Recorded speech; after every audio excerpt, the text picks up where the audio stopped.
Bonjour à tous et merci beaucoup d'avoir lancé ce podcast. Aujourd'hui c'est un épisode un peu particulier parce que je teste un nouveau format. J'invite ici deux humoristes en début de carrière et on discute de leur parcours et d'humour. Le but c'est de m'alléger un peu le travail mais surtout de faire découvrir de jeunes talents. Si ce type de format hors série vous plaît, dites-le moi en commentaire sur YouTube ou venez me le dire sur les réseaux sociaux. Et si ça vous plaît, j'en ferai d'autres en plus des épisodes classiques. Si ça c'est pas beau. On arrive à la fin de la deuxième saison du podcast. Il est temps que le podcast se fasse connaître un petit peu. Et donc pour faire cela, vous pouvez partager votre épisode préféré sur vos réseaux sociaux, mettre des avis, des étoiles sur iTunes, mettre des commentaires sur YouTube. Et si vous m'écoutez sur Spotify, vous pouvez partager votre Spotify Wrapped de cette année. Ça fait toujours plaisir. Même si je suis pas dedans, partagez-le. Ça fait vraiment plaisir à tous ceux qui créent des podcasts de voir qu'on est écouté. Aujourd'hui, les deux humoristes que j'ai invités sont Lorenzo Mancini et Sacha Ferra. Allez les suivre sur les réseaux sociaux, mais surtout, allez les voir sur scène. Toutes les infos sont dans la description de l'épisode. Bonne écoute. Alors bonjour et bienvenue dans ce nouvel épisode. Aujourd'hui, je ne reçois pas un humoriste, mais deux humoristes. Je reçois deux humoristes qui me font beaucoup rire, sinon ils ne seraient pas là. Je reçois Lorenzo Mancini et Sacha Ferra. Comment ça va ? Bonjour, super bien. Je suis heureux de t'accueillir ici dans cette très belle chambre. Oui, parce que mes deux invités sont sur un lit qu'ils partagent ensemble et apparemment ce n'est pas la première fois qu'ils partagent ce lit. Ah, ça va, on doit pas tout dire non plus. Là, on a fait des petits tournages dans ce lit. Mais bon, que vous pouvez pas trouver si vous avez moins de 18 ans au final. Mais cherchez bien, vous trouverez. Pour commencer ce podcast, c'est toujours dur, je trouve, quand on est humoriste, de devoir se présenter, de dire un peu quel style d'humour on a. Du coup, je vais pas vous demander de vous présenter, mais de présenter l'autre. Donc, Sacha, est-ce que tu peux me présenter un peu Lorenzo ? Quel type de stand-upper il est ? Qu'est-ce qu'il fait sur scène ? Comment il est avant la scène ? Comment il est après la scène ? Je veux tout savoir sur Lorenzo Mancini. Yes. Lorenzo... Il est stressé le pauvre. Lorenzo, en vrai de vrai, et on n'est pas en mode langue de bois, c'est une des personnes que je préfère dans l'humour en Belgique, qui est exactement pareil que ce soit sur scène ou en dehors. Bon, après, si on commence à se prendre la tête au niveau auquel on est maintenant et qu'on fait les stars en dehors de la scène, on n'est pas sorti de l'auberge. Mais ouais, Lorenzo, je l'ai découvert, on a quasi commencé en même temps. Je sais même plus quand je l'ai découvert. Je sais pas, j'ai l'impression qu'il a toujours été là quand je commençais. Moi, je sais, c'est chez mon ex. C'est là ouais, genre en septembre 2019. Ok, bah voilà. Qui est une scène, hein, le chez mon ex. Parce que chez mon ex, on s'est vu chez mon ex. Ah oui, c'est vrai. Parce qu'on parle déjà de lit juste avant, donc ça commence à être une relation chelou. C'est un bar qui s'appelle Chez mon ex. Ouais, en septembre 2019. Et Lorenzo, quel type d'humour il fait ? Il fait de l'humour... il le dit lui-même, quoi. Il fait de l'humour intelligent. C'est vrai. Moi, j'aime bien. C'est bien réfléchi, c'est bien écrit, c'est bien amené. Je l'ai vu au Next Prince of Comedy quand il a gagné la finale. Et le 30 minutes était vraiment bien écrit. Donc voilà, ça c'est Lorenzo. Mais on peut aussi ajouter qu'il a un petit amour pour le jeu de mots aussi. Ouais, ça c'est sûr. Ouais, vite fait quoi. Non mais, après je sais pas si on va en parler, mais quand j'ai commencé l'humour on m'a dit ouais les jeux de mots c'est nul. Et moi je trouve ça marrant. Et du coup j'ai trouvé une sorte de manière de les faire accepter par le public et je crois que ça marche assez bien. En tout cas, moi je suis client, Sacha est client. Ouais, de ouf. Ceux qui te découvriront, vous le direz. Vous mettrez en commentaire sur YouTube, est-ce que vous êtes client des jeux de mots ou est-ce que vous le détestez pour ça ? Voilà, on le saura dans les commentaires, mais maintenant, est-ce qu'on peut en savoir un peu plus sur Sacha Ferra, Lorenzo ? J'aime pas. Même pas du tout. Pas du seul, hein. Non, Sacha, alors, pour moi, c'est le mec, quand il monte sur scène, t'as envie d'être son pote. Il a une sympathie incroyable, je crois que c'est ta grande force, c'est que quand t'arrives sur scène, en fait, pour moi, tu conquis le public juste enfin, il conquiert. Bref. Il a le public avec lui dès qu'il monte sur scène. Et c'est une force incroyable que je sais pas si tu fais exprès ou pas. Mais je crois... Ouais, le charisme. Mais je crois que du coup, je vais un peu renvoyer le commentaire ou le compliment que tu m'as fait.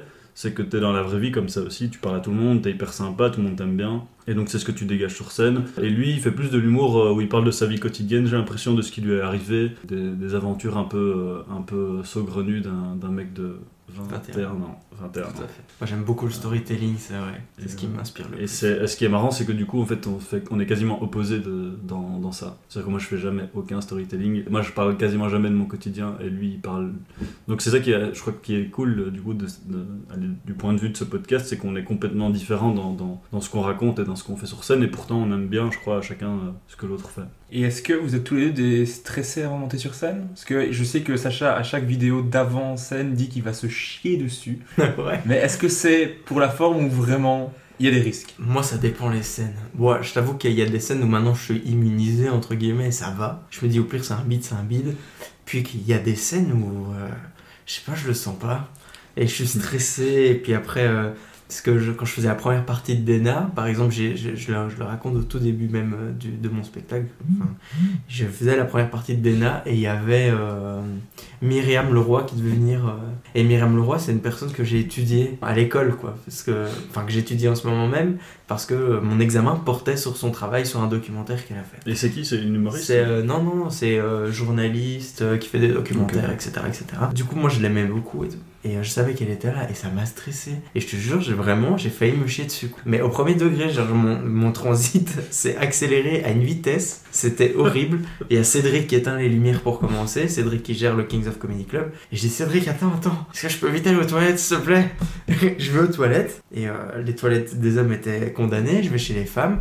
J'attends, je me dis 5-6 minutes quand je passe les détails. Bref. Et là, il y a quelqu'un qui toque. Et je sais pas pourquoi je réponds en anglais. Je vous jure que c'est vrai. Je fais genre yes, ben la personne ne répond pas, j'attends 2 minutes en me disant elle va partir, et j'ouvre et là il y a Myriam Leroy et je la regarde et je te jure je dis désolé, sorry, juste désolé, en sortant des toilettes, la pire phrase qu'on puisse dire. Et après elle m'a envoyé un message sur Insta en disant je pense que tu souffres de dysenterie. J'ai été vérifier ce que c'était et c'est genre des diarrhées chroniques. J'étais parfait, super. Merci Myriam, un plaisir. Je me fais diagnostiquer par le public, au plus grand plaisir. Donc ouais, moi des fois ça m'arrive de me chier dessus, mais vraiment. Ok. Donc, je m'attendais pas à cette anecdote voilà. Quand j'avais commencé. Moi non plus, mais c'est parti. Parfait. Maintenant, elle est dans le podcast, hein, c'est bon. Il n'y a pas de problème. Et Lorenzo, t'étais comment avec le stress? Non, moi, de manière générale, de base, dans ma vie, je suis pas très stressé. Et du coup, si ma manière de pas être stressé, c'est de préparer à fond. C'est-à-dire que comme je connais par cœur mes trucs, quand je monte sur scène, en théorie, alors je dis pas que je suis pas stressé du tout, mais quand je vois d'autres gens, qui m'expliquent, je pense que je suis de la catégorie des non stressés, quoi. Ok, parce que moi je connais mon passage par cœur aussi, c'est pas pour autant que je suis pas stressé. C'est vrai. Après peut-être tu vois, comme dit Sacha, des fois c'est des scènes où tu vois le public qui est un peu bizarre ou alors tu testes et donc là peut-être tu stresses un peu plus, mais sinon de manière générale plus le public est pas pourri parce que le public est pas pourri, mais plus je vois que le public est pas chaud, moins ça me stresse en fait. Parce que je me dis, en fait, j'ai aucune responsabilité dans le fait qu'ils sont pas chauds, c'est juste qu'ils sont pas chauds, quoi. Voilà, moi j'ai tous des trucs comme ça pour me déculpabiliser ou me dédouaner et du coup m'enlever cette pression par rapport au public ou par rapport à l'environnement. Après, il y a aussi une histoire d'enjeu, hein, je crois. Parce qu'il y a des scènes quand même où il y a quelque chose qui se passe, tu sais que si ça se passe mal à ce moment-là, si ça se passe bien surtout, tu sais qu'il y a des chouettes choses qui peuvent t'arriver après. Personnellement, la première fois que j'ai fait le RTL Show, c'est la première fois que j'avais joué devant Guillermo Guise, qui est mon idole absolue. Et là, j'étais vraiment très stressé. Mais vraiment, j'ai jamais été comme ça. Heureusement, ça s'est quand même bien passé, même si j'ai eu un mini trou de mémoire, mais ça a été. Mais ouais, mais en plus, ce que je veux dire, c'est que sur scène, Lorenzo et moi, on a à peu près la même énergie. Genre, on est très calme, on est très plat. Mais moi, c'est une façon aussi pour moi de tout faire descendre. Parce que je suis pas du tout très énergique sur scène. Je suis très très calme. Alors qu'on pense même que je suis vraiment hyper mou, alors que dans la vie, je suis pas du tout comme ça, quoi. Pour les auditeurs qui ne vous ont encore jamais vu sur scène, vous voyez Baptiste Le Caplin niveau énergie, ben l'extrême opposé. Ouais, voilà, c'est ça. Pas de Jimo non plus, non, mais on est pas loin. Un ou deux crans au-dessus de Jimo. Ouais, quand même. Mais lui, c'est un jeu, enfin lui, je crois qu'il accentue en plus. Donc nous, c'est notre naturel sur scène, je pense, parce que de base, c'est pas un jeu, quoi. Non, clairement pas. Bon, en tout cas, merci beaucoup d'avoir accepté de faire mon podcast. Grand plaisir. C'est à toi. Mais en plus, merci beaucoup parce que je sais que vous l'écoutez tous les deux parfois. En tout cas, en fonction des invités. Quand il y a un invité que vous aimez en particulier, je sais que vous allez l'écouter. Vous m'avez déjà fait des retours, donc ça m'a fait très plaisir. Mais à part mon podcast, pour ne pas être trop égocentrique, est-ce que vous consommez d'autres podcasts en général? Moi, ouais. Des podcasts d'humour. Je crois que j'ai écouté tous les épisodes de Un café au Losset. Vraiment au tout début, quand je commençais, ça m'a bien aidé parce que je voyais qu'il interviewait tous les humoristes que j'aimais bien et j'ai oublié comment il s'appelle. Louis Dubourg. Exactement, Louis Dubourg. S'il écoute, on sait jamais, ce sera un malentendu. Mais merci beaucoup, parce que ça m'a permis de me rendre compte que tous ceux qui faisaient de l'humour, c'est tous des gens qui étaient au final lambda, quoi. C'était des moldus avant d'être des sorciers.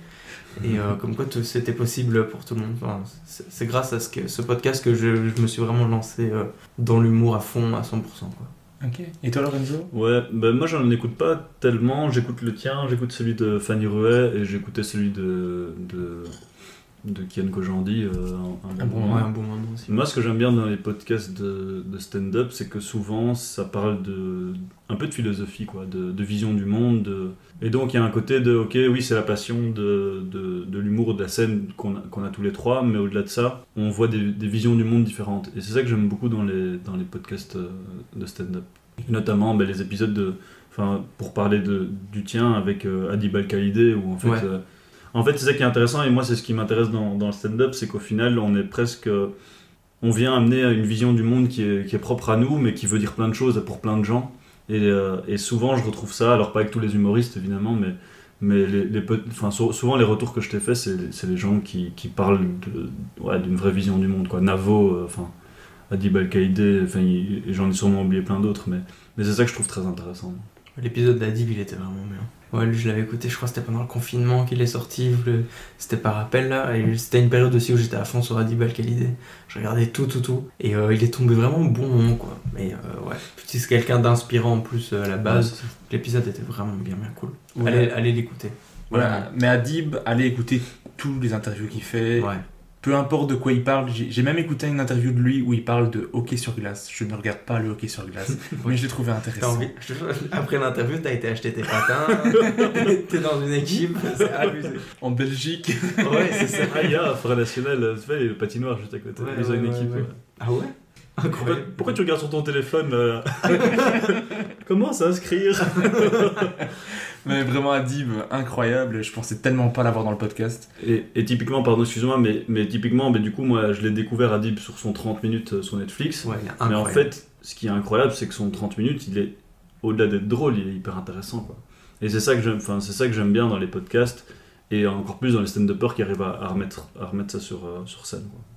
Mais je vous avais demandé, mais si vous n'avez pas de questions, on les retirera, mais est-ce que vous avez des questions par rapport au podcast, puisque c'est tous les deux des auditeurs du podcast? Ouais, moi j'en ai une, c'est vraiment qui est genre l'humoriste que t'as vraiment envie d'avoir et que t'as pas encore eu. Ça peut même être aux États-Unis et tout. Hein. Ah, alors, non, je sais pas si tu comptes déjà faire des trucs en anglais. J'y réfléchis, mais c'est compliqué parce que t'es habitué tout un public à écouter des podcasts en français. Ouais, c'est vrai. Et j'ai pas encore un public énorme non plus, donc si c'est pour... tout un public pourra pas les écouter parce qu'ils parlent pas l'anglais, ce serait perdre une partie qui me suit. 4-5 personnes qui vont tomber dessus par hasard. Voilà. Et puis il faut gérer l'interview, et souvent les Américains qu'on connaît, c'est les anglophones qu'on connaît, c'est ceux qui cartonnent vraiment, et donc c'est un niveau de célébrité impressionnant, donc il faut vraiment gérer que si j'étais avec un humoriste anglophone que je connais parce que j'ai fait une scène avec lui, ça serait déjà plus facile pour pouvoir discuter, poser. Par exemple, j'adorerais avoir Eddie Izzard, mais je pense que si je fais un podcast avec lui, on le fera en français, puisqu'il parle français. Ah, il parle français aussi. Ouais, il a fait tout un spectacle en français. Ok. Yacine Bellous avait fait sa première partie en France, mais donc je pense qu'on le ferait en français. En plus, dès qu'il peut parler français, il a l'occasion de le faire, il le fait. Mais du coup, voilà, pour l'anglais, je pense pas trop pour le moment, même si... ça me titille un petit peu, mais celui que je veux le plus savoir, que j'essaie d'avoir depuis le début, c'est Roman Fressinet, à qui j'envoie des messages régulièrement. Tous les jours. En fait, il ne voit pas les messages. Tu sais, il n'y a pas le truc vu, donc il est dans tous les messages qu'il doit recevoir de tous les fans d'humour à travers le monde. Mais du coup, il ne voit pas mes messages, mais à mon avis, un jour, il va le voir. Et donc, soit il va paniquer en se disant, mais qu'est-ce que cette personne me veut? Soit tu vas se dire, bien sûr, quand tu veux. Parce que je sens qu'il est très... chill et que ça peut avec tous les gens que t'as côtoyés, il n'y en a pas un qui peut juste lui dire regarde, tu vois. J'insiste pas trop, j'évite à trop demander aux humoristes, est-ce que tu peux lui demander pour pas avoir l'air trop intéressé. Navo me l'avait proposé et du coup je lui avais donné une liste et en fait il a contacté presque tous les humoristes, ce qui m'a permis d'avoir Baptiste Le Caplin, Émeric Lompré que je contactais mais que j'avais pas de réponse. Juste parce qu'il voit pas, pas parce que c'est des connards qu'il va pas me répondre, c'est juste il ne voit pas le message parce que il reçoit beaucoup de messages. Mais donc celui que j'essaie d'avoir le plus, c'est Roman Fressinet en France et Mike Ward pour le Québec, mais lui il a son podcast qui fait au moins un par semaine au Bordel Club, au Bordel Comedy Club à Montréal, et ici il fait son podcast en live dans une des plus grandes salles du Québec qui s'appelle le Centre Bell et qui est, je sais plus combien de places, je crois que c'est 20 000 places, et il le remplit avec son podcast. Mais c'est une blague. 20 000 places pour un podcast? Ouais. C'est incroyable. Mais son podcast, je trouve que c'est le podcast francophone qui est le plus écouté au monde, avec un bon moment. Mais un bon moment, c'est sur une petite période, parce qu'il n'y a pas tant de ça d'épisodes, que son podcast qui s'appelle Sous écoute, ça fait plusieurs années. Et il y a un Patreon, il y a vraiment plein de gens, et c'est en public, et les gens payent pour aller le voir. Toutes les semaines, c'est un gros truc qui est incroyablement drôle. Un peu comme celui de Seb Melia, mais en 25 000 fois plus. Avec 25 fois plus d'épisodes, quoi. Je crois qu'il a 300 épisodes, un truc ainsi, et tous les meilleurs humoristes québécois sont passés dedans. Incroyable. Mais du coup, lui, j'adorerais recevoir, mais je pense que Joël est un peu pris, ouais. Un peu pris, et clairement mon podcast n'est pas très connu, que je pense que s'il continue à monter, peut-être que dans quelques années il se dira « Ah, mais tout le monde me parle de ce podcast-là, ça pourrait être intéressant », que là, je suis un inconnu en Belgique. Non, mais chaque chose en son temps, c'est voilà. jamais. Justement, moi, c'est une question que j'ai, c'est quoi ton objectif en fait? Bah, je sais que tu fais ça par passion, parce que tu avais juste envie de parler à des humoristes, mais est-ce que tu as un objectif en termes de vues, d'écoute, je sais pas, de notoriété, Non, en fait, c'est vraiment par passion de discuter avec les humoristes. Après, c'est aussi pour c'est comme toi avec un café au Losset, ça me donnait envie de faire de l'humour, ça me donnait cette vision d'humoristes comme des vraies personnes, puisque je discute avec eux chill, détendus, ils sont comme vous et moi, et on est tranquille, et du coup ça me permet de les désacraliser un petit peu, pour me dire c'est possible de le faire aussi.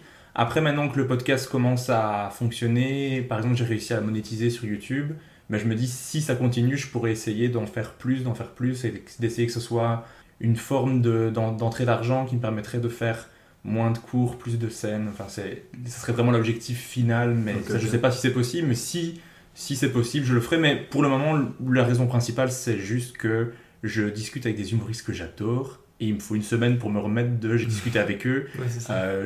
À chaque fois que je reçois un message par exemple Adib, clairement, je lui envoie un message en me disant il me répondra jamais. 3 minutes après, j'avais une réponse, et je sautais de joie dans mon salon pour dire après je fais un podcast avec Adib Al-Khalidé, et que tout le monde me dise c'est qui. Ouais, non, mais ça c'est pas possible ça.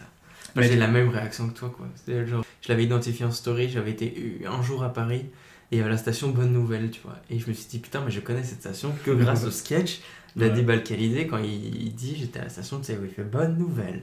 Et j'ai pris une vidéo au moment où la meuf dit Bonne Nouvelle, je l'ai identifié en story, et il m'a genre répondu, ah, c'est trop marrant, merci beaucoup. J'étais en mode, il m'a envoyé un message, mon compte Instagram vient de doubler de valeur, et tout. Ça, c'était fou. Bah alors imagine discuter avec lui en mode tranquille, dans mon salon, génial. sur Skype, super tranquille, à prendre le temps, à répondre à tes questions, super sympa. Il a répondu à tout, je l'ai mis en retard, il m'avait dit j'ai peut-être 1h30, j'ai pris 2h30 de son temps. Ouais, il a rien dit, alors là, c'est qu'il était bien, les humoristes aussi ils aiment bien parler. Hein, oui, ils aiment bien raconter leur vie. Ouais, de ouf. Tu fais quoi toi dans la vie, Sacha? J'aime bien raconter ma vie. Et bien justement, on va discuter de vos vies maintenant. Mais vous avez tous les deux des parcours différents, on va revenir sur le parcours de chacun, mais on va faire un petit peu votre promo au début du podcast, comme ça ceux qui arrêtent d'écouter et arrêtent d'écouter au début et ont déjà la promotion de vos spectacles respectifs. En tout cas, Sacha, tu as ton spectacle qui s'appelle Raconte-nous, que tu joues en ce moment. Tu peux parler un peu du spectacle? Le spectacle, donc je vous préviens direct, la promo, en fait, comment vous dire, le titre du spectacle est tellement provisoire parce que sur l'affiche, il s'appelle Raconte-nous, parce que c'est une affiche que j'avais envoyée comme ça parce qu'il fallait une affiche, puis après j'ai envoyé l'affiche définitive et ça a toujours pas été changé, donc le titre n'est pas le même sur le site et quand tu rentres dans le Comedy Club sur l'affiche. Donc il y a un moment donné c'est Raconte-nous et il y a un autre où ça s'appelle Je rêve d'un monde, ou je rêve d'un nouveau monde plutôt. Et du coup c'est pas que j'ai deux spectacles, c'est juste que c'est le même mais c'est pas le même titre. Alors si vous êtes expert marketing, vous avez quitté le podcast. Voilà, je suis désolé. T'aurais pu commencer par moi. Ouais, je suis désolé, je fais ça vite. De quoi parle le spectacle? C'est un schéma un peu classique d'un spectacle d'humour. Je retrace tout ce qui s'est passé jusqu'à maintenant. Pour moi, en parlant de qui m'a influencé, comment jusqu'à ce que j'en arrive à raconter des blagues sur scène, par quoi j'en suis passé, pour arriver à une morale à la fin qui me parle beaucoup. Ce serait un peu con que je balance la morale maintenant, parce qu'on sait jamais qu'il y a 4 personnes qui ont envie de venir le voir, mais c'est vraiment aussi parler de la différence, pourquoi les gens ont peur des autres, sous prétexte qu'ils n'ont pas la même culture, la même tête, les mêmes origines. Grâce à l'humour, j'essaye de faire comprendre aux gens qu'on n'est pas si différents. Ça, c'est un peu l'histoire du spectacle. Ok, profond en plus. Je savais pas tout ça, moi. J'ai pas encore vu le spectacle complet. Bon, tu viens quand tu veux, hein. De toute façon. Moi, je fais le podcast juste pour ça, en fait. Pour gratter des tickets. Et toi, Lorenzo, t'as pas encore de spectacle, je pense, pour le moment, qui est définitif, mais t'as pas mal de temps de scène, parce que t'as déjà fait plusieurs fois des 30 minutes sur scène. Tout à fait. En fait, en gros, du coup, vu que je suis censé en 2022 programmer mon spectacle au Kings une fois par mois, en fait, je sais plus ou moins de quoi il va parler. Donc, le nom du spectacle, ce sera Origami. C'est une exclue, parce que jamais personne me l'a demandé, voilà. Mais moi, je le savais. Ouais, je t'avais dit. En mon avis, vers mars 2022, je vais avoir une fois par mois mon spectacle au Kings of Comedy Club de prévu. Exactement. Je pense que ce sera un spectacle un peu... vu comme sur 30 minutes c'était construit, ça risque sur 1 heure, ça risque d'être vraiment bien. En fait, ce qu'il y a, c'est que contrairement au stand-up habituel où on colle des blagues les unes aux autres et puis on essaie de trouver un fil rouge, moi j'ai écrit à l'envers, c'est-à-dire que j'ai essayé de trouver d'abord le sens global pour écrire des blagues petit à petit dedans.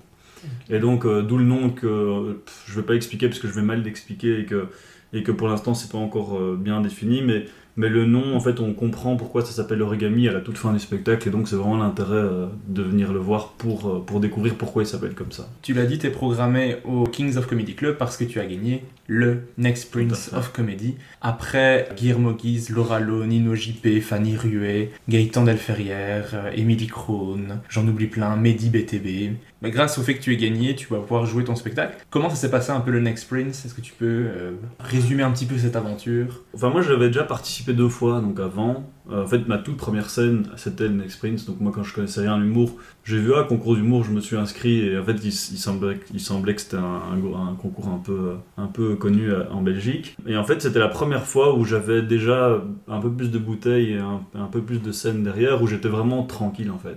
Où j'avais au moins 30 minutes de matos qui est un peu l'objectif pour la finale. Et donc je l'ai vraiment vécu de manière très cool, justement sans pression. Et ça s'est assez bien passé, je pense que toutes les étapes se sont assez bien passées. Ce qui est cool, c'est qu'il en est ressorti par rapport à des gens qui m'avaient déjà vu, comme Cédric, donc le patron du Kings, ou même dans le jury, il y avait des producteurs, il y avait même Pablo Andrés à un certain moment. Ce qui est chouette, c'est que de plus en plus j'ai un personnage un peu atypique qui se dessine, et c'est ce qui en est ressorti de ce concours, c'est que mon personnage devient de plus en plus lisible pour le public. Et donc c'est comment maintenant essayer de mettre ça en place sur 1 heure de spectacle, quoi. Et toi, Sacha, t'avais participé au concours? Moi, j'ai aussi participé déjà 3 fois. Je peux me moquer de toi. Parce qu'il est parti en vacances, du coup il a été éliminé, quoi. Non, ouais, en fait, je m'étais inscrit pour la 3e fois cette année où Lorenzo a gagné. Et avec le Covid, ça a été reporté un certain nombre de fois. Et vraiment, la dernière date qu'ils ont fixée, c'était une date où j'étais pas là, donc j'ai déclaré forfait. Mais néanmoins, moi aussi, j'ai commencé par le Next Prince aussi. C'était ma première scène, comme Lorenzo. Sauf que moi, je crois que c'était 1 an avant ou 6 mois avant, je pense. Enfin, moi, c'était en novembre 2018. Moi, j'ai commencé en mai 2019, ouais. Ouais, voilà, donc c'était 6 mois avant. Comme Lorenzo, je vois un concours d'humour. Je dis, allez, ça fait longtemps que j'ai envie de faire ça. Je savais pas aussi que c'était un truc qui avait cette ampleur-là. Je m'inscris, ça va, je vais jusqu'en quart de finale. Je perds contre Nikos qui avait un an de stand-up derrière lui. Je suis content de moi. Déjà d'être sélectionné, ça m'avait prouvé quelque chose quand je me suis dit ok, c'est que tu t'es pas trompé. Et puis après l'année d'après, j'ai perdu en demi-finale contre Igor qui a été en finale contre Mehdi. Et là, c'est Mehdi qui a gagné l'année passée. Et je me suis réinscrit cette année. Alors beaucoup de gens diront ouais, tu forces, tu es tout le temps. Alors moi, j'essaie juste parce que c'est des scènes quoi. C'est que tu sais que ce jour-là, t'as une scène. Et puis je me suis mis un objectif. Je me suis dit l'année prochaine, je me réinscris. Pas dans l'objectif de gagner, mais dans l'objectif d'arriver, et à chaque scène, je m'oblige à faire que du nouveau. Pas venir et dire, voilà, moi, ça fait déjà 3 ans et demi que je fais ça, j'ai mon spectacle ici, mais du coup, je vais utiliser du matériel rodé. Je me suis dit, non, c'est beaucoup trop facile, entre guillemets, je pense que le jury va pas apprécier. Du coup, je viens et je fais comme si j'étais vraiment tout nouveau dans le stand-up, même si j'ai déjà de la bouteille, entre guillemets, que j'ai de l'expérience sur scène, je vais faire que du nouveau texte. Ça, c'est mon objectif. Après, je sais pas si ça va encore se faire, mais on verra. Ça fait des scènes, quoi. Après, c'est ce qui est aussi intéressant dans le concours, c'est que quasiment à chaque étape, on t'oblige, soit avec des thèmes imposés, si pas écrire du nouveau, en tout cas, ne pas utiliser ton matos tel quel que tu as. Et donc, ça te permet d'être créatif et tu sors toujours d'une experience avec au moins, quelques nouvelles blagues, je vais dire au moins 5 minutes, mais il n'y a pas de règle, de neuf ou des trucs, des idées pour retravailler ton spectacle. Et donc, ça, c'est aussi l'intérêt, c'est ça qui est chouette comme moi, j'aime beaucoup. C'est qu'en termes d'écriture, ça te pousse à aller dans des endroits où normalement tu vas pas, quoi. C'est un concours que vous recommanderiez de faire pour quelqu'un qui fait du stand-up, qui a déjà commencé un petit peu et qui voudrait progresser? Que t'aies fait ou que t'aies jamais fait, lance-toi. Après, même si t'as jamais fait de stand-up et que t'es pas pris aux qualifications, ça veut rien dire. Ouais, non, clairement. Mais c'est bien d'aller là-bas, de se montrer entre guillemets, de dire que même si t'es pas pris, de dire Coco, je suis là juste pour voilà. Ça, vous savez qui je suis, vous savez mon univers plus ou moins. Même pour moi, objectif personnel, c'est de monter sur scène et d'essayer. Allez-y, quoi. C'est vraiment un chouette truc, c'est bien encadré. Juste petit conseil, ne restez pas avec les autres humoristes avant que ça commence parce que c'est une boule de stress. Et le stress est hyper, on se le communique à tous. Donc moi, ce que j'ai fait depuis l'année passée, c'est je sors du Kings et quand c'est à moi, je rentre parce que si je reste à l'intérieur, c'est fini pour moi, quoi. Là, trop de stress, il y a trop de tension parce que mine de rien, c'est quand même un truc que tout le monde a envie de faire ça bien, tu vois. J'ai une autre technique, c'est je me mets dans les coulisses et j'essaye de stresser tout le monde. C'est pour ça que je sors. Et ben, je sais pas quel conseil il faut suivre, mais il y en a un des deux qui a gagné. mais après, je pense qu'il faut vraiment ne pas aller là en se mettant la pression de c'est un concours. Après, c'est facile à dire, hein. Mais de manière générale, en fait, c'est une scène comme une autre et au pire, tu la rates, c'est pas grave. Le stand-up, c'est tous les jours en fait, en gros, que tu joues. Et c'est tous les jours que tu dois devenir meilleur. C'est pas une scène qui va changer ta vie. Enfin, moi, je pars de ce principe parce que de nouveau, c'est ce que je disais tout à l'heure, ça t'enlève la pression de. J'essaye tout le temps de m'enlever la pression de ok, il faut que je sois hyper performant aujourd'hui parce que c'est comme dans le foot, c'est comme dans tout, quand t'as des gens qui viennent te voir pour que tu réussisses, enfin, ou pour te donner une chance de faire un truc incroyable, si tu fais pas comme d'habitude, en fait, ils vont te juger, mais pas de la bonne manière, quoi. Et donc, il faut essayer de se dédouaner de tout ça et de venir l'esprit le plus tranquille possible, juste faire des blagues, en fait. Et je pense que de manière générale, dans le stand-up, il faut juste aller sur scène pour faire des blagues et enlever tout ce qui est côté égo, pression, machin truc.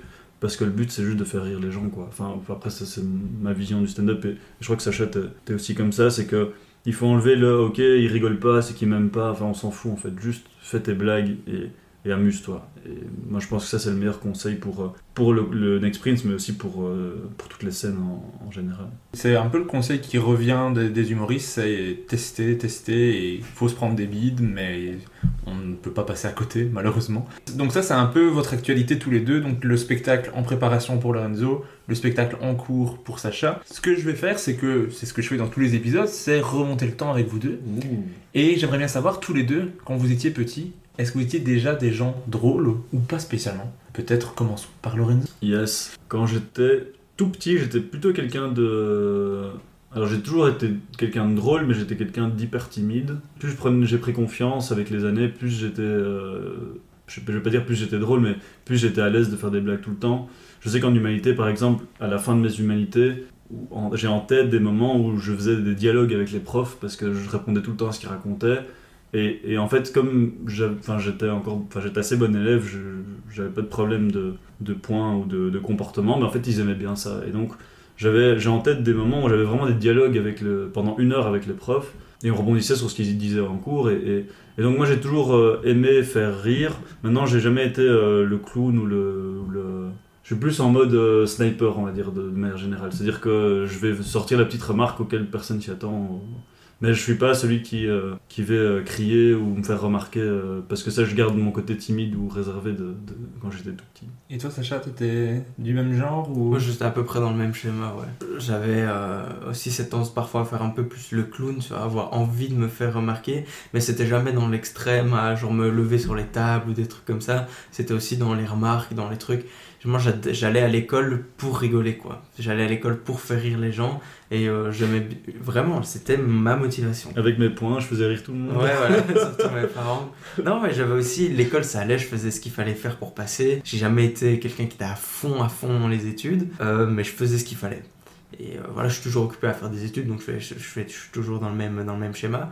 Mais ouais, quand j'étais plus petit, moi j'ai toujours kiffé faire des blagues, que ce soit avec mes potes ou aux adultes. Et j'avais aussi cette facilité à faire rigoler des profs et des trucs comme ça, donc ça était toujours un peu à l'intérieur de moi, j'ai toujours fait ça, donc ouais. T'as aussi des frères et sœurs, toi? J'ai une petite sœur. Ouais. Moi, je sais que je suis le dernier de la famille et il paraît que les derniers, ils aiment bien toujours attirer l'attention. Et alors, en fait, je pense que, enfin, je prends pas ça comme une généralité, mais je pense que quand tu veux attirer l'attention, il y a plein de manières. T'as des gens, ils font des conneries. T'as des gens, ils font le clown. Et puis, moi, la manière que j'avais trouvée, c'était juste de faire des blagues, quoi. Ouais, moi aussi, en fait, c'est qu'en y réfléchissant, cette réflexion est venue plus tard, il y a pas si longtemps que ça. Tu vois, quand j'étais petit, j'étais un peu en surpoids, j'étais pas très grand, j'étais pas très beau, j'étais pas le plus intelligent, j'étais pas le meilleur élève et tout. T'as vraiment bien changé. Voilà. Parce que vraiment, Voilà. t'es beau gosse. Ouais, je suis un peu beau gosse, ouais. Non, et du coup, je me suis dit, je pense qu'il y a un truc qui fait que t'as envie d'exister d'une façon ou d'une autre, quoi. Et moi, c'était le petit rigolo de la classe. Moi, en primaire, je demandais à la prof pour faire un spectacle à la pause, quand on avait la récré. Je me souviens, j'allais dans la classe et je refaisais des sketchs des inconnus. La prof rigolait, les élèves ne rigolaient pas parce qu'ils comprenaient pas, mais moi j'étais à fond dedans. Et la prof, elle rigolait, c'était cool. Mais ça, c'est marrant. Souvenir. Parce que moi, je me rappelle aussi, du coup, à l'école, c'est que chaque fois qu'on devait faire un exposé, d'office, moi, ma première idée, c'était de faire des trucs marrants. C'était presque un réflexe de me dire, ok, aujourd'hui, on va parler du babouin. Je devais faire un truc marrant sur le babouin. Je me rappelle, on a fait un exposé en flamand, on devait faire une sorte de... Je sais pas, on devait faire un exposé, on a fait une émission de Top Chef en flamand, où le cuisinier il brûlait tout. Et en fait, c'était juste un réflexe que j'ai depuis tout petit, c'est de faire rire, mais pourquoi? Ça, il faut demander à un psychanalyste ou à un psychologue, mais du coup, je sais pas si ça répond à ta question, mais je crois que oui. Je crois qu'on était des comiques depuis tout petit. Ouais, des petits rigolos, quoi. Et est-ce que vos parents étaient des gens drôles? J'aime bien savoir. Ou en tout cas, des gens intéressés par l'humour ou qui aiment rire de manière plus générale. Mon père, il a des refs, en tout cas. Il a un peu cet humour de daron, un peu malaisant, des fois, tu vois, où t'as été en mode « tais-toi, arrête » et tout. Mais en fait, il surjoue tellement ce personnage que ça en devient drôle. Et ouais, il a des rêves, genre mon père il me disait ouais, regarde Jerry Seinfeld et les trucs comme ça. Et moi je me dis oh, je connais pas, c'est quoi, de quoi tu me parles? Regarde Tex. Ouais, il m'a dit ouais, regarde Tex aussi, lui rien, mais non, ouais. Non, mon père, son humoriste préféré, c'est Jerry Seinfeld, et il me disait regarde-le. Et ouais, j'ai commencé à regarder et j'étais ah ouais, quand même, il a toutes les rêves, quoi. C'est pas mal. Il m'avait dit, avant que Copy Comics sorte, il m'avait dit le truc de Gad Elmaleh avec l'avion, c'est Jerry Seinfeld qui l'avait fait. Et moi je disais mais qu'est-ce que tu racontes? Gad Elmaleh, c'est mon dieu, il est incroyable. Et ouais, mais puis même Gad Elmaleh aussi me faisait regarder les spectacles de Gad Elmaleh quand j'avais 7 ans, 8 ans. Je me mettais devant le spectacle et je restais comme ça pendant toute la durée du spectacle. Est-ce que ton père est Copy Comics? Tu demanderas à Baptiste Le Caflin dans son dernier. Lui, c'est qui c'est? Moi, enfin, je sais pas, non. Peut-être que c'est lui, hein, mais j'en sais rien. Ça serait incroyable. Mike, franchement, faut en faire un film. Si c'est lui, faut en faire un film. Ok, et ta mère, est-ce qu'elle est aussi intéressée par l'humour ou elle est quelqu'un de drôle qui fait des blagues ou pas du tout? C'est pas, je veux pas dire qu'elle est pas marrante, mais elle est pas hilarante dans les vannes ou dans les trucs comme ça. Ouais. Après, t'as des gens qui font pas de blagues. Hein. C'est pas grave en soi. Non, du tout. Non, il y en a plein en fait. Quand tu regardes en société, il y a pas tellement de gens dans des groupes. Tout le monde ne fait pas des blagues. Non, mais c'est parce que nous, on est baignés là-dedans, tu vois. On côtoie que des gens qui font des blagues tout le temps. Ouais, mais tes potes à l'unif ou... Et même les humoristes, t'as des gens en dehors de la scène, ils font pas de blagues. Non, de ouf. Ouais. Et toi, tes parents? C'est pas le même schéma, mais moi, mes parents ont aucune rêve, du coup, vu qu'ils viennent pas de Belgique, ils sont italiens. L'humour francophone, de manière générale, ma mère, elle apprend maintenant parce qu'elle s'intéresse à ce que je fais. Mais mon père, lui, il était... vu qu'il avait un resto, c'était un peu le clown du resto, mais... Alors, pas de même humour que moi, évidemment, mais il passait sa journée à faire des blagues tout le temps, à tout le monde, aux passants dans la rue. Lui, il parlait à tout le monde dans la rue qui passait, enfin, Donc ouais, lui c'était un clown sans fin, enfin, il arrêtait pas, quoi, c'était tout le temps.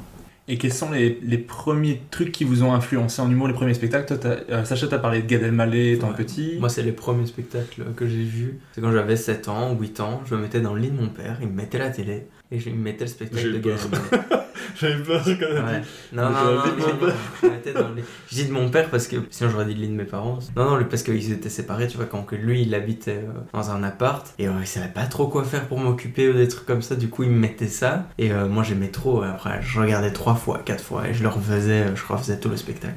Moi, les premiers souvenirs, c'est très bizarre, je crois que personne n'a cette ref, mais moi, le premier spectacle que j'ai regardé, genre 20 fois, c'était Anthony Cavana. Ah si, oui. Ah ouais, mais moi je kiffais, je connaissais par cœur son spectacle. Et ça, c'est les premiers souvenirs, et puis c'était les inconnus. Mais donc c'était pas tout à fait du stand-up. Et en fait, moi, c'est très récemment que je me suis vraiment intéressé à l'humour. Il y a 4 ans, j'ai commencé à regarder toutes les vidéos avec YouTube, Montreux, tout ça. Mais sinon, avant, pas tellement en fait. Et est-ce que vous avez fait du théâtre, de l'impro, de la scène? Parce que, à part les spectacles que tu faisais en maternelle devant tes professeurs, est-ce que t'as fait de la scène, de l'impro, des trucs comme ça, ou ça vous a jamais attiré? Pas du tout. Moi, jamais, non. Jamais. Du foot. Rien à voir, mais non. Moi, du golf. Je sais pas si on peut faire un épisode entier là-dessus. Maintenant que tu en parles, je suis passionné de golf, donc on est parti. Non. Maintenant, c'est non, pas du tout. Non, ta passion, c'est le hockey sur glace. Depuis récemment. Moi, j'avais écouté un podcast de Hadib, il m'avait dit qu'il jouait au golf. Et depuis, je suis pro de golf, quoi. Ok, mais c'est marrant que ça vous ait jamais attiré. En fait, c'est même pire que ça. Moi, jusqu'à 3 ans ou 4 ans, je me suis dit, mais moi, je serais jamais faire ça, quoi. Je pourrais pas faire ça. Parler à des gens, pour moi, c'était inconcevable, en fait, il y a quelques années. Mais je sais pas pourquoi ça... Enfin, si, je sais pourquoi ça a vrillé, mais de base, même si j'aime bien ça, jamais je me suis dit me mettre en scène sur un truc... Enfin, vraiment sur une scène avec un micro où les gens m'écoutent, c'était pas du tout dans ma tête, quoi. Ok, mais donc quand tu regardais Anthony Cavana, qui est vraiment pour le coup un showman de fou, tu te disais pas Jamais. je veux faire pareil. Jamais. Ok. Et toi, Sacha, quand tu voyais Gad Elmaleh, tu te disais je veux être lui, ou tu disais... À ce moment-là, non, j'avais pas conscience, j'étais vraiment petit, quoi, j'avais 7 ans, j'avais pas conscience que c'était un métier. Puis après, quand il y a eu le Jamel Comedy Club qui est sorti sur YouTube, là j'avais 11 ans, 12 ans, les premiers trucs où il y avait Thomas Njijol et tous les trucs. Là, je regardais tout le temps, j'aimais trop, et vers 14-15 ans, l'idée a commencé à germer dans ma tête. Et à 18 ans, voilà, l'école secondaire se termine, et je me dis, faut que je fasse un truc pour lequel j'ai vraiment envie de me lever le matin. Et j'ai pris 1 an où j'ai fait des études d'anglais et d'espagnol, où il y avait vraiment un horaire qui me permettait vraiment éclaté, quoi. Genre, qui me permettait d'avoir un temps libre incroyable. Et je me suis concentré sur l'humour pendant 1 an. Et c'est là que j'ai commencé le stand-up, quoi. Donc à la fin de mes secondaires. Et puis voilà, puis j'ai commencé des études. Et maintenant, je aussi entre stand-up et études. Comme tu parles d'études, tu fais quoi comme études? Moi, je suis en communication. À l'IEX. Et ça te plaît? Ouais, c'est pas... En vrai, j'ai choisi tout en fonction du stand-up. J'ai choisi ce truc-là en me disant, ça va me servir pour le stand-up. Et ce qui est vrai, hein, j'apprends à manier Photoshop, j'apprends la communication et toutes des choses qui sont aussi une partie du métier, qui sont pas visibles, entre guillemets, quand t'es pas sur scène. Il y a encore tout qui continue, tu vois, t'as la communication et tout.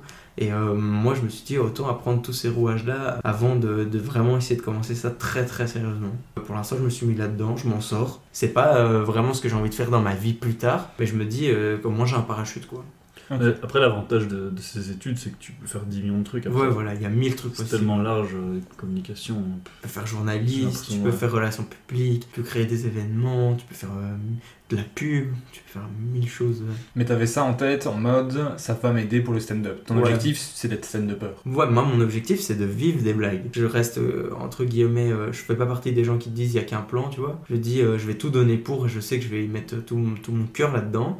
Et c'est possible, tu vois, qu'il m'arrive quelque chose, ou que ça marche pas, ou que ça marche jamais. Et ben, en attendant que ça marche, même si ça met du temps, eh ben, j'aurai un plan B à côté pour pouvoir manger quand je rentre chez moi, quoi. Parce que si je fais tous les soirs que des trucs au chapeau et puis que je dois manger un pas du riz tous les soirs, ça va être chaud, quoi. Et je me dis, autant faire un truc qui me permet de vivre correctement en attendant à côté tout en continuant à me donner à fond là-dedans. Je sais que c'est deux visions des choses qui s'affrontent à ce niveau-là, mais je sais pas, je me suis lancé là-dedans, on verra bien comment ça va, quoi. Ouais, puis je pense que de toute façon, tes études, ça te nourrit ce que tu racontes sur scène. Ouais, de ouf. Puis intellectuellement, c'est hyper intéressant. Ouais, enfin, je crois que c'est Aaron qui disait ça dans un de ses podcasts, qui disait continuez à travailler le plus longtemps possible parce qu'en fait, ça vous. De un, c'est plus simple d'écrire au début sans avoir une pression financière, et de deux, ça te nourrit en fait tous les jours d'histoires, de trucs que tu vis. Ouais, c'est Haroun qui en parle dans un bon moment. Et moi j'avais bien aimé ça parce que je crois que c'est une des premières fois où j'entendais un humoriste qui disait tu peux avoir un plan B, c'est pas pour autant que ton plan A va pas fonctionner. Et j'étais là, mais c'est chouette d'entendre ça. Parce qu'il y a beaucoup d'humoristes, mais après c'est une autre vision, c'est une autre façon de penser, il faut mettre toutes tes cartes dans le stand-up, et si ça marche pas, ils envisagent même pas la possibilité que ça marche pas en fait. Mais moi j'arrive pas à ne pas envisager que ça marche pas. Moi c'est ma première impulsion, c'est ça va pas marcher, mais je vais essayer. Après c'est peut-être pour ça que ça marche pas aussi, peut-être parce que je pense ça. Mais moi je me dis quand même que c'est bien d'avoir autre chose et d'essayer au maximum d'en faire. Bon après moi je suis débile parce que je donne des cours du soir et je veux faire du stand-up, mais ça c'est un autre débat. Toi Lorenzo, t'as fait quoi comme études et est-ce que toi... J'ai fait des études d'architecture, donc moi je suis architecte, c'est mon boulot. Et moi en fait jusqu'à 3 ans, enfin avant de commencer le stand-up, je pensais pas du tout. Donc moi j'avais vraiment la vie traditionnelle, faire des études, c'est ce qu'on m'avait un peu... inculqué et ça m'allait très bien en fait en réalité. Et moi je suis content aussi d'avoir cette double casquette aujourd'hui de ok j'ai un métier qui est cool et qui me fait vivre et qui me fait manger autre chose que du riz. Sacha, si tu veux, je t'invite à manger à la maison. Je viens de me rendre compte de ce que je viens de dire. Regarde les pauvres là qui mangent du riz, la honte, moi je veux pas ça. Donc si vous pouvez sponsoriser, envoyer de l'argent. Et donc ça je suis très content. Sauf que maintenant le stand-up est arrivé et moi j'arrive pas à faire des trucs à moitié, donc je fais quand même à fond. La seule différence c'est que je me mets jamais d'objectifs à long terme, c'est que moi j'ai toujours des objectifs très concrets. L'objectif maintenant c'est le spectacle, une fois que le spectacle sera arrivé j'aurai un autre objectif, et c'est les plus petits objectifs très concrets qui vont peut-être m'amener un jour à en vivre, peut-être pas. C'est clair que quand tu fais un truc avec passion, t'as envie de pouvoir le faire tout le temps quoi. Mais j'y pense pas en fait, j'y pense pas du tout.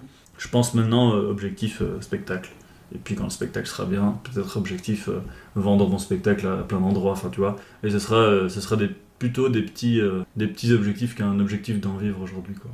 Mais en fait, de manière générale, dans la vie, je me rends compte que les objectifs concrets et à court terme, en fait, c'est mieux d'avoir 10 objectifs concrets à court terme et de voir avancer ton objectif et petit à petit tu dis ok ce palier là je l'ai passé, ce palier là je l'ai passé, ce palier là je l'ai passé, que d'en avoir un grand dans 5 ans et en fait qu'est-ce qu'il faut faire pour y arriver quoi. Mais donc de manière générale j'ai toujours fonctionné comme ça dans ma vie, c'est que je préfère faire des petits trucs et être sûr que j'y arrive. Et donc pour l'instant tous les petits objectifs que je m'étais mis dans le stand-up, j'y arrive. Mais ils sont petits, mais j'y arrive. Okay. Et donc là le prochain objectif c'est le spectacle. Ouais, le spectacle, je pense que c'est un truc qui me tient à cœur de me dire ok je vais pouvoir tenir 1 heure devant des gens qui vont aimer pendant 1 heure ce que tu es en train de raconter. Et j'essaye aussi, l'objectif c'est de faire un spectacle qui sort un peu de ce qu'on voit dans le stand-up, en tout cas en Belgique. Et donc si j'y arrive, je serai très, très heureux. Et là je me fixerai un nouvel objectif. Mais j'aime bien le titre, je laissais un peu décanter, te donner l'info, je me dis ça te va bien. Mais il y a un truc architecte, il y a un truc de structure d'humour que j'aime beaucoup, les trucs très construits, très machin. Et en fait, c'est ce que je disais tout à l'heure, c'est que tout le spectacle parle de ça, mais on s'en rend pas compte, et en fait on s'en rend compte qu'à la fin du spectacle, normalement. Donc, mais tu seras invité, hein, t'inquiète pas. Hein. Je sais que tu m'as invité. Voilà, j'ai gratté mon ticket, c'est bon. Je sais même pas si je dois continuer le podcast ou c'est bon, j'ai un ticket pour les 2 spectacles. Objectif rempli, objectif à court terme rempli. Mais du coup, on arrive à votre toute première scène, tous les deux c'est dans le même contexte, exact. C'est pour le Next Prince of Comedy. Sacha un tout petit peu avant Lorenzo. Qu'est-ce qui vous fait vous dire, je vais essayer, je sais pas, comment ça s'est débloqué ce truc de je vais faire de la scène alors que tous les deux vous n'aviez jamais fait de scène. Par exemple, moi j'ai fait de l'improvisation, j'ai fait du théâtre, donc il y avait un attrait de la scène. Moi quand je regardais les humoristes, je me disais c'est le meilleur travail du monde, il faut que je fasse ça. Bon, j'en suis absolument pas capable, c'était ce que je me disais, ce que je me dis encore, mais j'avais cette envie, l'attrait de la scène était là quoi. Mais vous, tout d'un coup, il y a le Next Prince qui passe, il fait « Ah, je vais m'inscrire ». Est-ce que vous pouvez expliquer un peu chacun pour vous ? J'y vais, ok. En fait, moi, c'est venu en 2 temps, c'est-à-dire que un an avant moi, il y a André de Marteau qui est en fait mon cousin, enfin qui est en gros le filleul de ma mère, qui s'est lancé dans le stand-up, et donc je regardais beaucoup de scènes, et en plus je l'ai vu commencer. Et au même moment où lui commence le stand-up, en fait on m'a demandé d'être maître de cérémonie d'un mariage. Et en fait c'est un mariage, c'est un pote à moi du NIF qui se marie avec une Suédoise, et en fait en Suède, le maître de cérémonie c'est quelqu'un qui présente le mariage. Et donc j'avais vraiment un micro, j'avais écrit sans rire 30 pages de texte, parce qu'en fait pendant toute la journée tu parles. J'avais dû faire ça avec une Suédoise, on avait écrit en anglais et puis chacun on présentait dans sa langue, c'était comme l'Eurovision, enfin, c'était un mariage, c'était vraiment très très cool. Et en fait à la fin du mariage il y a plein de gens qui sont venus me dire putain c'était vraiment bien, c'était très drôle. Et donc je me suis dit mais en fait t'arrives à écrire facilement, parce que j'avais écrit ça en peu de temps, et en plus les gens aiment bien, qu'est-ce que tu peux en faire? Et à ce moment-là André se lançait dans le stand-up, et je me suis dit je veux pas faire la même chose que lui, juste parce que j'avais pas envie de le copier et que j'avais pas envie de lui enlever ce moment du fait qu'il commençait le stand-up. Et donc moi j'ai commencé par faire un court-métrage, donc j'ai écrit un court-métrage que j'ai réalisé, ça m'a pris un an et demi, et en fait à la fin de ce court-métrage, le Next Prince commençait, je me suis dit ok je vais quand même le faire. Et donc c'est comme ça que je me suis inscrit, parce que je me suis rendu compte que j'arrivais à faire rire des gens et à écrire des trucs quoi. Et j'avais vu André, et donc j'étais familier avec le monde du stand-up belge, en gros j'avais commencé à comprendre comment les scènes fonctionnaient, etc. Et c'est comme ça que je me suis dit ok vas-y fais-le quoi. Et le court-métrage, ça parlait de quoi? C'était quoi? Alors c'est pas du tout marrant, en gros c'est sur YouTube pour les gens qui veulent voir, ça s'appelle Je vais mourir demain, et donc en gros c'est l'histoire d'un gars qui apprend, il lui reste 24 heures à vivre, et on voit ce qu'il fait pendant 24 heures. C'est très entre guillemets amateur, hein, c'est-à-dire que ça dure 38 minutes, donc ça est quand même assez long, mais c'est sans budget, c'est sans truc, c'est assez cool, hein. Moi je trouve que les concepts sont très très cool et tout ça, mais j'avais jamais fait ça de ma vie, je connaissais rien au cinéma, je me suis dit ok je vais le faire. Et c'était une aventure incroyable. J'ai fini au Cinéma Galerie, je sais pas si tu vois, dans les galeries de la Reine, avec 350 personnes qui étaient là pour venir voir le truc. Ouais, c'était vraiment, on avait fait un crowdfunding et tout, c'était vraiment très très cool. Et donc ça, c'était juste avant de commencer le stand-up. Ok. Et ta toute première scène, donc au Next Prince, la première fois que tu montes sur scène, en stress, pas de stress, tranquille, ça se passe bien? Mais pas tellement de stress pour quelqu'un qui fait une première scène. De nouveau, je connaissais par cœur mon texte. Et en fait, il se fait que j'avais 25 personnes que je connaissais dans la salle, quoi.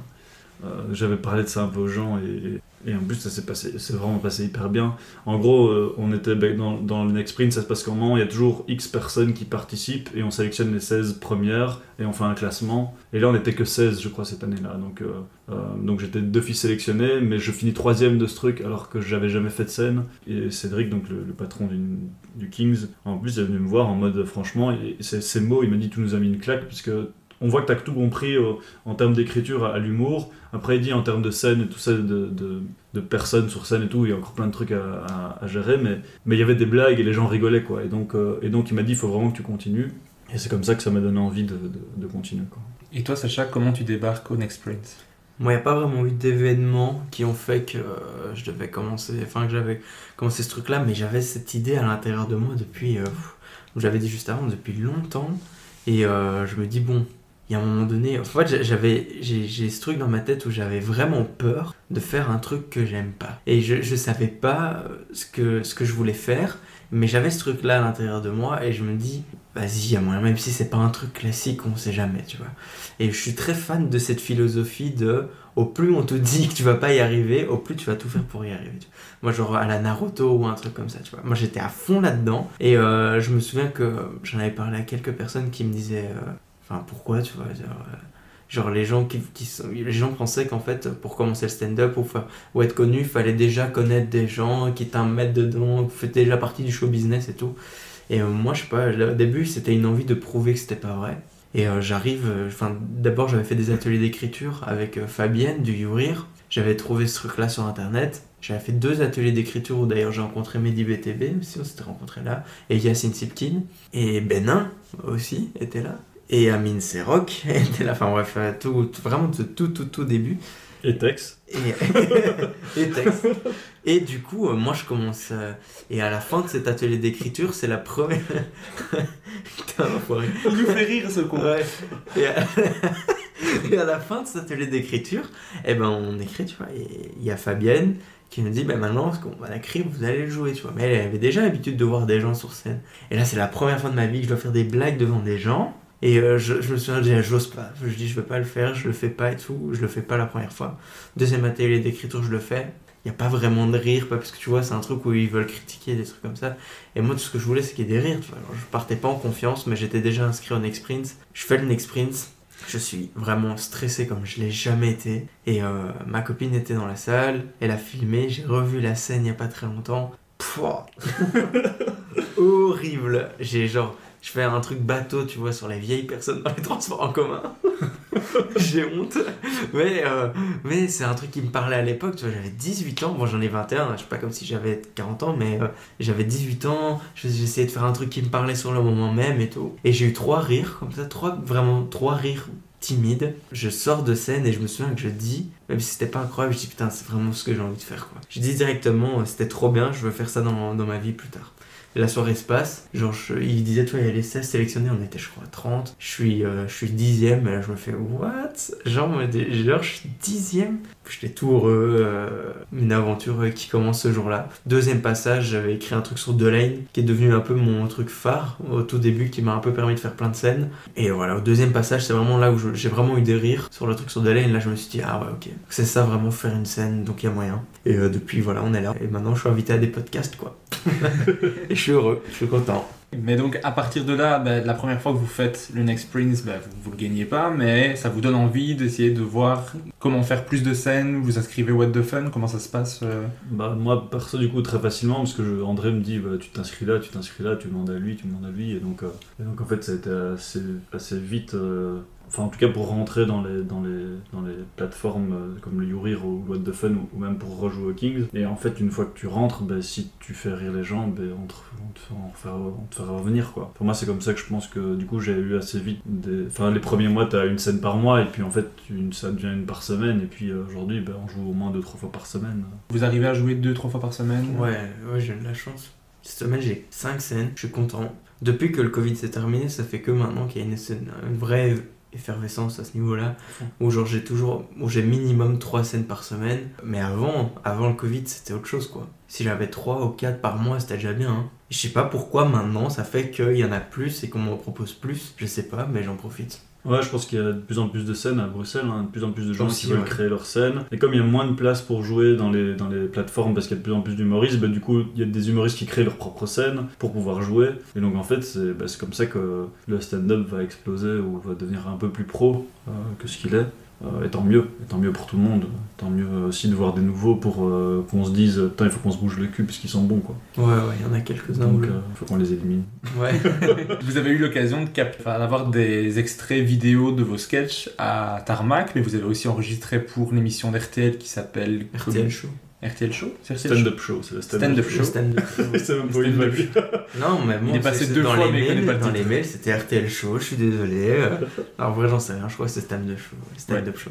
Donc, l'émission, le Stand-up Show qui est présenté par Guillermo Guise, qui est quand même un petit peu stylé. Comment ça s'est passé? Est-ce que là, du coup, c'est un stress particulier parce que vous savez que ça va être filmé ou pas spécialement? Est-ce que vous êtes content de vos captations? Moi, la première... Moi, en fait, je dis la première parce que je l'ai fait 2 fois, ouais.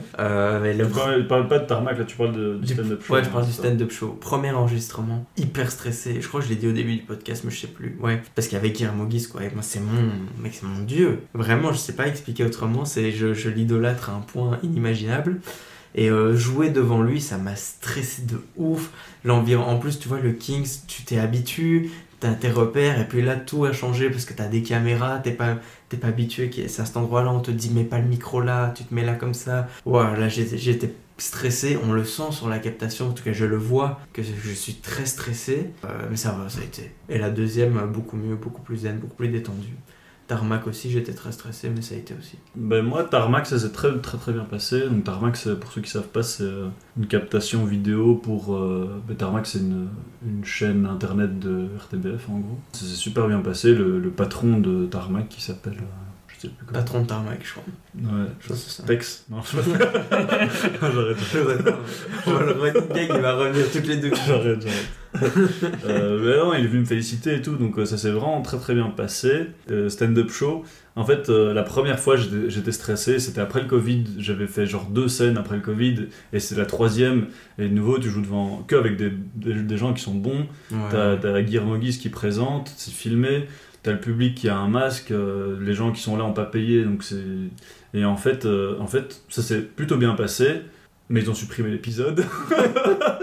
Et donc, heureusement, j'ai pu le refaire là, il y a pas longtemps. Et je suis vraiment content parce que la 2e fois, le public avait pas de masque, il y avait plus de gens dans le Kings, les gens avaient payé, et ça s'est vraiment beaucoup mieux passé que la première fois, j'étais beaucoup moins stressé.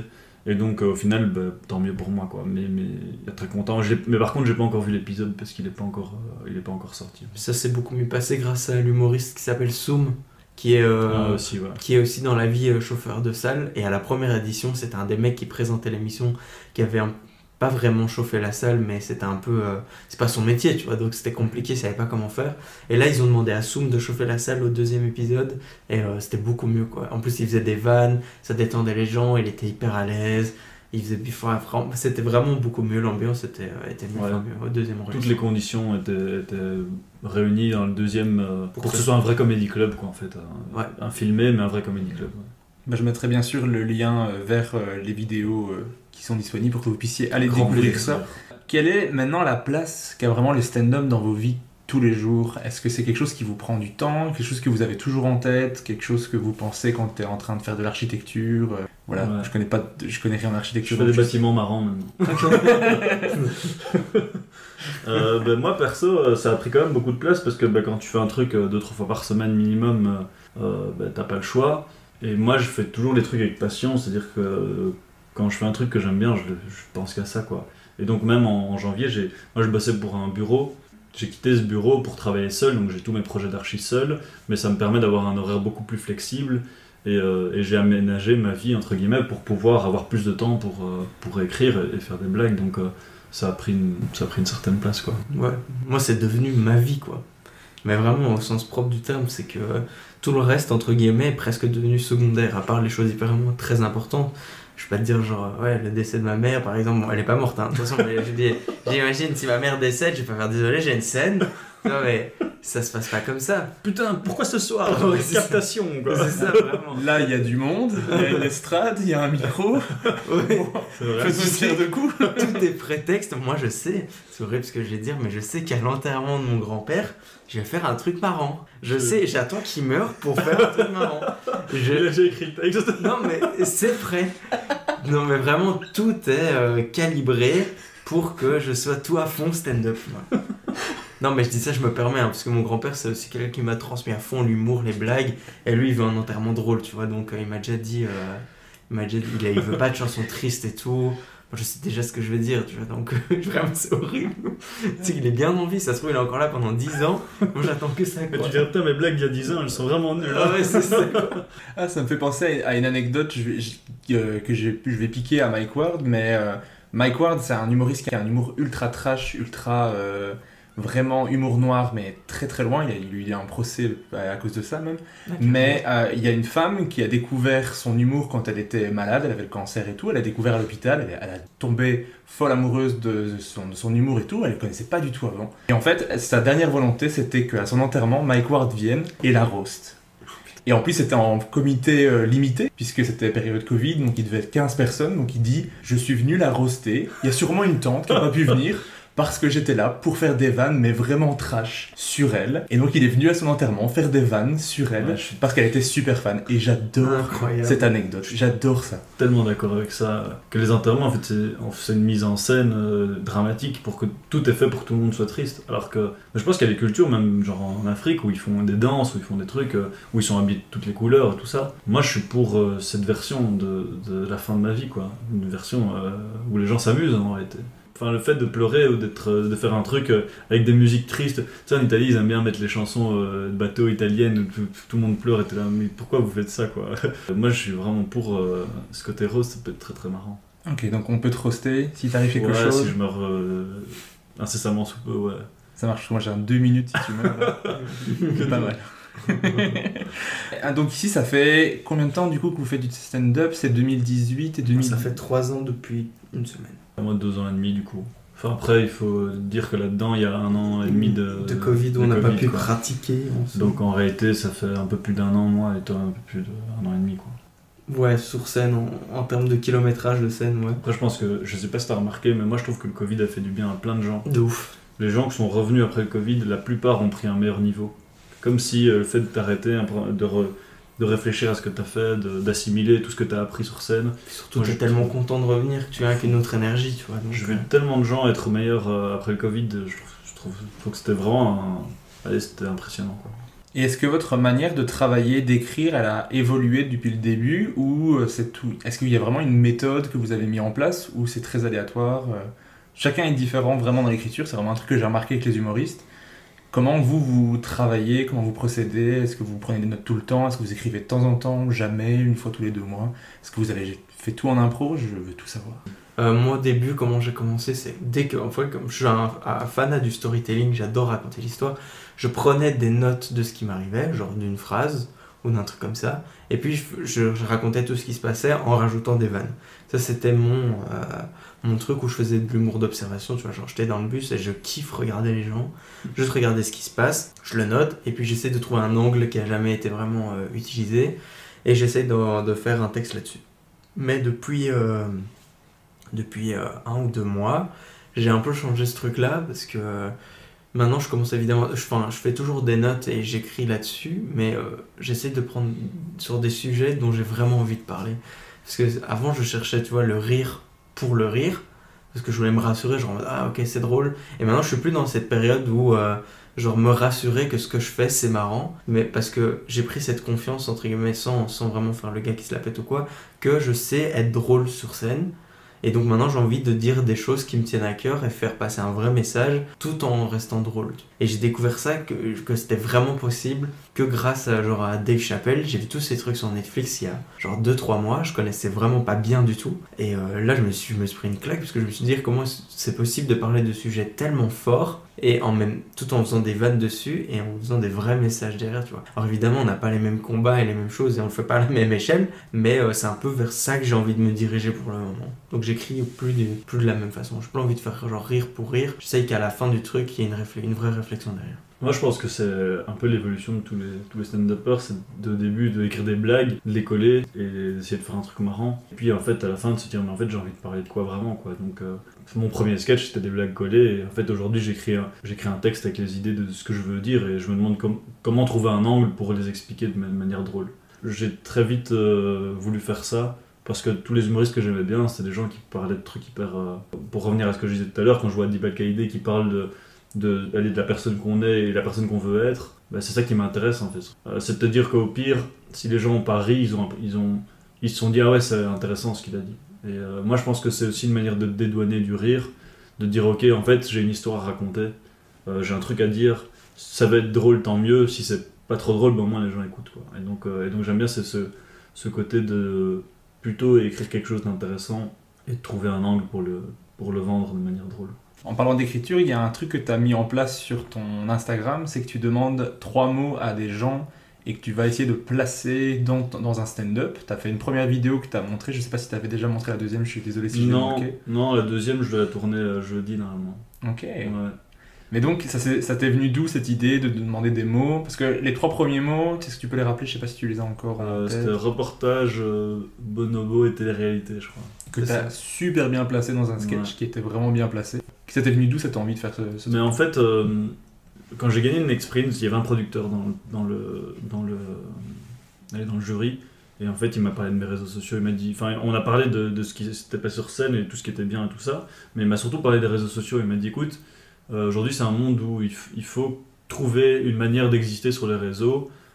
Et il faut trouver ta manière. Parce que moi je lui expliquais, moi j'aime pas les face cam, parler ça me met mal à l'aise, j'aime pas du tout ça.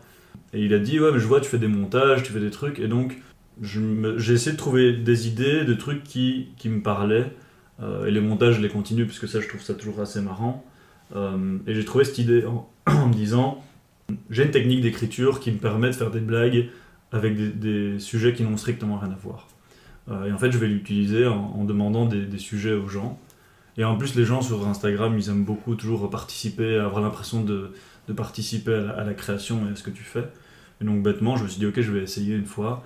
J'ai pris les 3 mots, j'essaie de faire des blagues qui sont moins d'1 minute pour que ça puisse être mis, que ça puisse être posté en réel, enfin, tu vois, sur Insta. Et là, je vais en faire au moins une dizaine pour essayer de voir ce que ça donne et voir si ça donne quelque chose ou si ça m'amuse. Moi, je trouve que c'est aussi très amusant d'essayer d'écrire des blagues à partir de rien, parce que c'est une technique qui permet de partir du sujet et d'écrire des blagues sur un sujet, de ce qu'on disait juste avant en fait. Quand tu prends ton sujet, et en fait c'est une technique, je peux même l'expliquer si tu veux, hein. Mais en fait moi j'ai une technique d'écriture qui, quand tu veux parler d'un sujet, tu prends 5 mots-clés qui parlent de ce sujet, et sous ces mots-clés, t'écris d'autres mots. Par exemple, disons qu'on va parler de Tinder pour prendre un sujet qui était un peu exploité beaucoup dans le stand-up. Mais qu'est-ce qui te fait penser à Tinder? C'est application, amour. Bon, et tu prends 5 mots comme ça. Et en dessous de amour, tu vas taper Cupidon. Puis Cupidon, ça te fait penser à une flèche. Flèche, Robin des Bois. Robin des Bois, j'en sais rien. Enfin, voilà. Et en fait, tu fais une liste de 5 mots sous lequel tu mets 10-15 mots en dessous. Ça te fait une centaine de mots. Et en fait, en réfléchissant, en écrivant les mots, ça va créer des liens dans ta tête. Robin des Bois en application, qu'est-ce que je pourrais faire? Enfin, à quoi ça me fait penser? Et en fait, au final, tu crées des blagues qui n'ont jamais été écrites nulle part parce que tu fais des associations d'idées qui n'ont aucun lien entre elles. Et c'est ce que j'essaie de faire avec les mots. Je prends les 3 mots, j'écris plein de trucs en dessous, et après je fais des liens avec tous ces mots. Et ça me permet du coup, je sais pas si Sacha tu utilises cette technique, mais ça te permet, quand tu veux parler d'un sujet très précis, que toi c'est un truc qui te tient à cœur, mais en fait tu trouves un angle qui est hyper intéressant, parce qu'en fait tu vas parler de Tinder à travers Robin des Bois, et en fait personne n'y a pensé avant, et en fait ça en devient très intéressant, quoi. Et ça c'est une technique que tu as trouvée tout seul? C'est une technique c'est une technique de base, c'est une technique de création artistique. Tu peux utiliser pour la pub, pour plein de trucs en fait. Okay. Et en fait ça marche dans l'humour. Et toi, j'ai jamais été à ce point-là quand même. Moi non plus. J'aimerais réussir à intellectualiser ce truc-là à ce point et trouver des techniques. Moi, j'arriverais pas à faire ça. Enfin, si, en vrai, maintenant, je trouve que c'est une chouette technique, mais jamais j'aurais la présence d'esprit de penser à ce truc-là. Mais en fait, il y a comme ça plein de techniques qui t'aident quand t'es perdu. Par exemple, là, il y a pas longtemps, c'était soit le co-auteur de Alex Vizorek qui s'appelle Julien Demarche, qui lui, ce qu'il fait, c'est qu'il prend toutes les unes de journaux et il essaie de trouver une blague sur toutes les unes de journaux. Et en fait, avec ça lui donne des idées pour d'autres trucs, et après, ces blagues, il les garde et il les met dans des textes, etc., etc. Et en fait, quand tu es face à ton texte, page blanche, c'est quelles sont toutes les techniques, ou qu'est-ce qui peut te donner des nouvelles idées. Et en fait, tu en as plein des techniques comme ça. Et ça te permet de jamais être face à une feuille blanche et juste être bloqué. Bon, moi, par exemple, regarder du stand-up, ça m'aide aussi à écrire. Okay. Parce que j'enregistre et puis je redis de la même manière. Non, mais je traduis des humoristes italiens. Non, mais des fois, t'as un stand-upper qui te parle d'un sujet, il fait juste une prémisse et puis il part dans un autre truc et tu fais putain. Mais en fait, il y a moins de creuser. Ça, si t'inverses tel mot avec tel mot, ça me fait penser à ça. Et le stand-up, au final, il y a tellement de stand-uppers, t'as des gens qui parlent des mêmes sujets, mais pas du tout de la même manière, quoi. T'as plein de techniques comme ça pour te nourrir et pour pas être face à une feuille blanche. Enfin voilà, tout ça pour dire qu'au final, pour répondre à tes questions, j'utilise cette technique pour les trucs des 3 mots. Mais donc, allez voir Lorenzo sur Instagram. Yes, lorenzo.mancini. Non, mais j'aime bien le concept. En plus, c'est vrai, quand tu l'as sorti, je me suis dit, c'est un bon truc pour qu'on ait envie d'aller voir ce que tu fais. Puis c'est récurrent, mais il faut essayer de faire ça de manière genre tous les dimanches. Une fois par semaine, il faudrait le faire. Créer une récurrence, un peu comme a fait, je sais pas si vous avez vu Louis Chappé qui a fait 1 minute pendant tout le mois d'octobre. Ouais, en plus, il est trop fort. Il est vraiment très très fort. J'espère l'avoir dans le podcast, mais... Hyper sympa en plus. Ouais, il est très cool. Sacha, toi, t'as une chaîne YouTube parce que contrairement à Lorenzo et à moi, tu n'as pas peur d'allumer la caméra et de te filmer. En fait, non, ouais.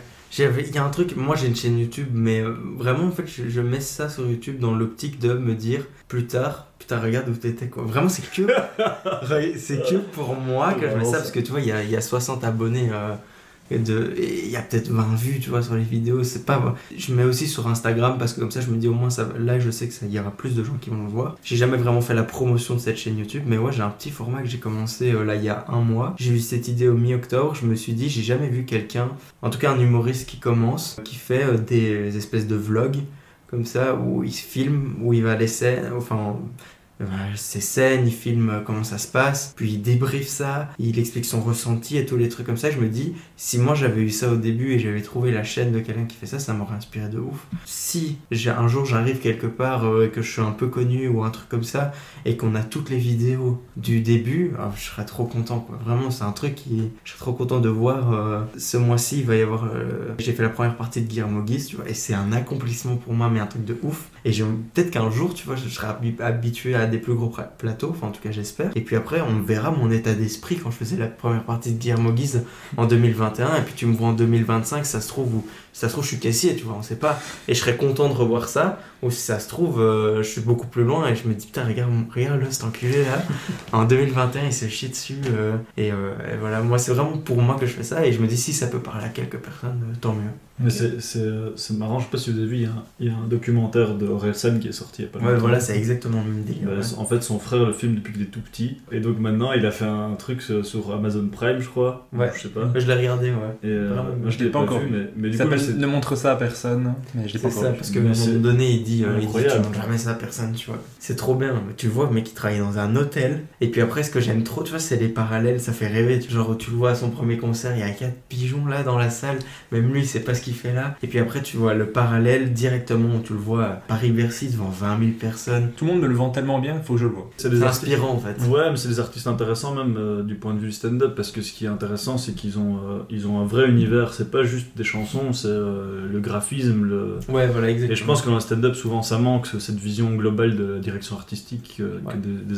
des chanteurs comme lui, comme Stromae ont des trucs où ils voient tout à 360 degrés, quoi. Tu sais, voilà, sur tes affiches, là, un code couleur, la même typographie qui te correspond, des trucs comme ça, c'est des trucs qui deviennent hyper importants aujourd'hui, auxquels plus personne pense.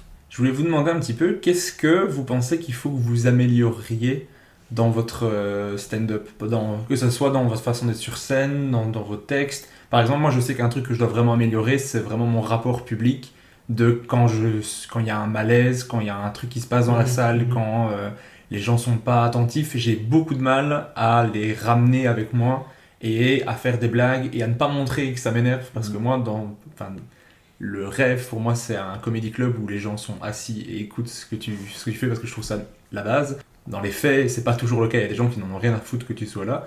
Ça c'est un truc que je sais qu'il faut que j'arrive à gérer et que je sais que c'est compliqué, donc ça moi je sais, c'est un truc sur lequel je dois travailler. Est-ce qu'il y a des trucs comme ça que vous vous dites, ça il faut que j'améliore? Ça peut aussi être l'après-scène, un peu tout. Est-ce qu'il y a des choses que vous vous dites, ça il faut que je bosse, quoi? Moi il y a un truc, moi c'est aussi un peu, ça revient un peu avec ce que tu dis, c'est la confiance en soi. C'est un truc qui est tellement important de... Tu sais quoi, j'ai entendu ça dans ton podcast, dans celui de Baptiste Le Caplin. Il disait, tu vois, quand un chef il vient et qui dit voilà, dans mon foie gras il y a des noisettes, et les gens ils sont en mode, il n'y a pas de noisettes normalement dans le foie gras. Il dit si, dans le mien oui. Et tu vois, tu dois arriver, genre t'as la confiance, tu dois montrer que t'es confiant, quoi. Si t'arrives et que les gens sentent que t'es fébrile, tu vois, ton énergie c'est un truc qu'on voit pas mais qui se sent, mine de rien.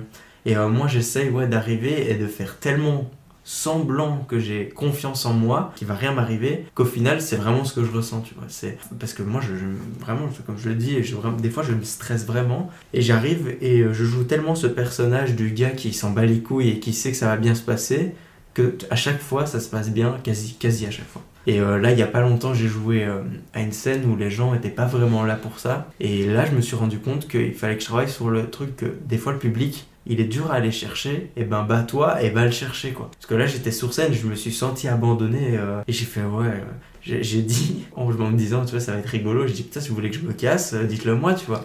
Et il y a un gars qui a fait ouais casse-toi. Et là j'ai fait oh my god. Genre j'étais pas bien. Du coup après tu continues ton texte comme tu peux, mais tu vois les gens ils voient que t'es ailleurs, que tu penses à autre chose, eux ils écoutent pas. C'est là que j'admire des gens comme Mustapha El Atrassi ou quoi, qui commencent leur spectacle par de l'impro, qui connectent directement avec les gens pour après dire ok voilà là c'est moi le patron, maintenant vous m'écoutez, tu vois. Et là, il faut encore que j'arrive à apprendre ça. Moi, honnêtement, j'ai l'impression de devoir encore tout apprendre. Mais non, mais... Ah, t'as cru que j'ai cru que t'allais faire dans l'autre sens. Moi, franchement, je crois que je suis bon dans tout. Non, moi, j'ai l'impression de devoir être meilleur en écriture. Moi, je vois le rythme de rire de Guillermo Guise. Je me dis, mais en fait, il a compris un truc que j'ai pas encore compris.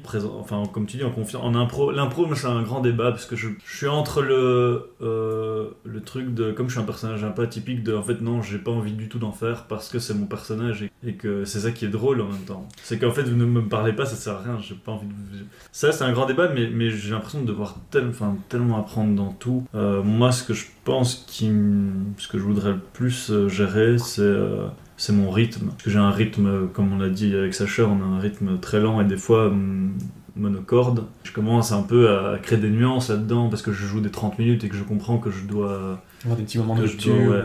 Et donc ça, je pense que c'est ce qui fait qu'aujourd'hui, il y a des fois des publics qui rigolent plus ou moins parce que je suis le bon rythme ou pas le bon rythme, mais je le maîtrise pas encore. C'est souvent aléatoire, quoi. C'est souvent le mood qui fait que... Et c'est pas encore moi qui maîtrise. Pas encore assez, je trouve. Donc ça, je pense que c'est le truc que je devrais le plus... gérer. On doit travailler sur tout le temps, quoi qu'il arrive, hein, même quand Non, mais d'office, il y avait... Il y a toujours un truc auquel tu dois travailler plus que les autres. Ouais. C'est ça, moi, quand je dis que c'est ça que je dois améliorer, clairement, le reste est aussi amélioré, mais c'est le truc où je me dis, c'est le plus faible dedans, c'est ça. Je sais que mon écriture est meilleure que ma gestion publique, mais mon écriture est à améliorer aussi, hein, okay. Très clairement. Je voulais demander, parce que j'aime bien demander ça, quelle est votre meilleure scène tous les deux ? Et après, je vous demanderai quelle est la pire scène.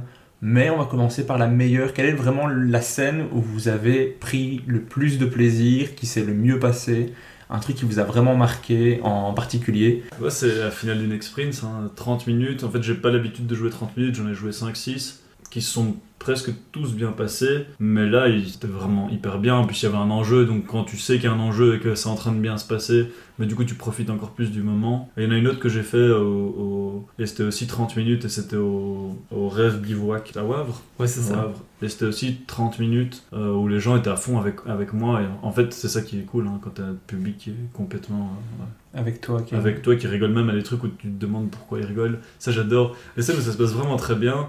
Tu te dis un truc où il n'y a pas de blague et les gens rigolent et tu te dis dans ta tête, mais pourquoi vous rigolez? Et ça, je trouve ça très cool. Ça, en temps normal, personne ne rit, les gars. Ouais, c'est ça, c'est vraiment ça. Ouais, et la pire? Non, d'abord ta meilleure, on va d'abord. Ok, on fait meilleur, pire, ok. Moi... Vous voulez prendre l'animation du coup? Alors, on reprend, donne-nous le matos. Tu peux avoir un ticket pour ton spectacle? Demande à Tex. Il vient, cet enculé. Moi, ma meilleure scène, je dirais pas ma meilleure scène en termes de rire, mais ma meilleure expérience, en tout cas, c'était la dernière fois que j'ai joué mon spectacle. C'est parce que, tu vois, je le joue que depuis assez récemment, c'est la 5e fois que je le joue. La première fois, c'était une catastrophe, entre guillemets, il y avait que ma famille, que mes amis. Ça a été, tu vois, mais on sentait que j'étais pas à l'aise et que j'avais très peur. Puis j'ai mis du temps à prendre confiance et là je suis arrivé avec une autre structure du spectacle. J'avais tout retravaillé pendant 1 mois, j'ai enlevé tout le début, j'ai réécrit tout le début pour que ce soit plus fluide. Et vraiment ça a été hyper bien, c'était hyper à l'aise. Et il y a des gens qui sont venus, genre à la fin j'ai eu j'ai eu vraiment des applaudissements, mais genre longtemps. Et à un moment donné ça devient gênant, quoi, tout le monde a arrêté. C'était vraiment bien. Et en plus, en fait, je crois que si c'était au niveau des émotions, tout était un peu chamboulé ce jour-là, parce que tu vois, genre le matin même, j'étais à l'enterrement de mon oncle, c'était la première fois de ma vie que j'allais à un enterrement, et genre, il a eu une mort un peu, pas une mort subite parce que c'est une maladie, mais genre, on s'y attendait pas, tu vois. Puis le soir, tu dois faire ton spectacle, c'est l'ambiance, elle est pas pareille. Du coup, tout était un peu décuplé comme ça, mais c'était ma meilleure scène en termes de ressenti. J'ai eu des super bons retours, c'était trop bien, j'avais bien retravaillé le texte, j'étais bien content. Du coup, on peut passer à la pire scène. Ouais, vas-y. Généralement, celle-là, elle marque, elle reste... Ah, mais Sacha l'a clairement, ok. Moi, j'en ai 2. Et pour moi, la pire des pires... C'est là que je veux. C'était... vraiment. Chaque fois, mes 2 pires scènes, c'était à la rue Haute. Je sais pas pour ce que j'ai avec la rue Haute, mais c'est comme ça. Et c'était pas au Réservoir, c'était au Fluxo Bar, un truc qui existe même plus. En fait, tu rentres, c'est un peu ambiance boîte de nuit. Il y avait 4-5 humoristes. C'est la première fois que mon meilleur pote vient me voir. Et je me dis, c'est une chouette scène. Il y a 4-5 humoristes, il y a juste 10 personnes qui sont là, à des tables super éloignées. il y a un couloir, t'as des néons, et je dis ok, moi c'est pas grave, tu sais, moi je vais le faire, c'est au début. Je me prends un beat de A à Z, les gens ils m'écoutent même pas. Je devais faire 10 minutes, j'ai fait 5 minutes, après 5 minutes j'ai oublié mon texte. Je suis sorti de scène et je dis merci beaucoup. Il n'y a pas eu de musique, il n'y a pas eu d'applaudissements, il n'y a rien eu. Et c'était le pire moment, franchement un des pires moments. Et ben après l'endroit il a été détruit. Et à chaque fois que je passe devant, je fais tiens, allez. Tu l'honneur. Ouais. On en rit parce qu'on sait ce que c'est. Hein, mais... Horrible. Mais je crois qu'aussi, moi, même maintenant sur le moment, j'arrive à en rire. Avec l'expérience, tu vois la scène, même avant de monter, tu sais, tu dis ouais, ça va être une catastrophe. Et en fait, ça en devient drôle, quoi, parce que tu l'anticipes. Et en plus, je pense que ça doit être très dur si t'es tout seul à faire ton spectacle, mais quand t'en as d'autres avec toi, tu sais que c'est galère pour tout le monde, c'est pas très grave, quoi. Ouais. Et toi, ta pire scène? Mais du coup, moi aussi, j'en ai deux. La première, c'est symbolique, c'est parce que c'était... je devais faire ma captation tarmac le lundi. Et donc je téléphone au What the Fun et je dis écoutez, est-ce que samedi je peux passer, faire un 6 minutes, m'incruster sur une scène juste pour roder le truc quoi. Et ils me font ouais, pas de problème, et ils me font vas-y, et donc j'arrive, je passe premier, et en fait j'ai pas un rire. Et dans ma tête j'étais là en mode ok, lundi je dois faire ça, filmer sur internet, et je vais me faire détruire. Et en fait j'ai eu la chance, c'est qu'à cause du Covid, la captation tarmac a été reculée.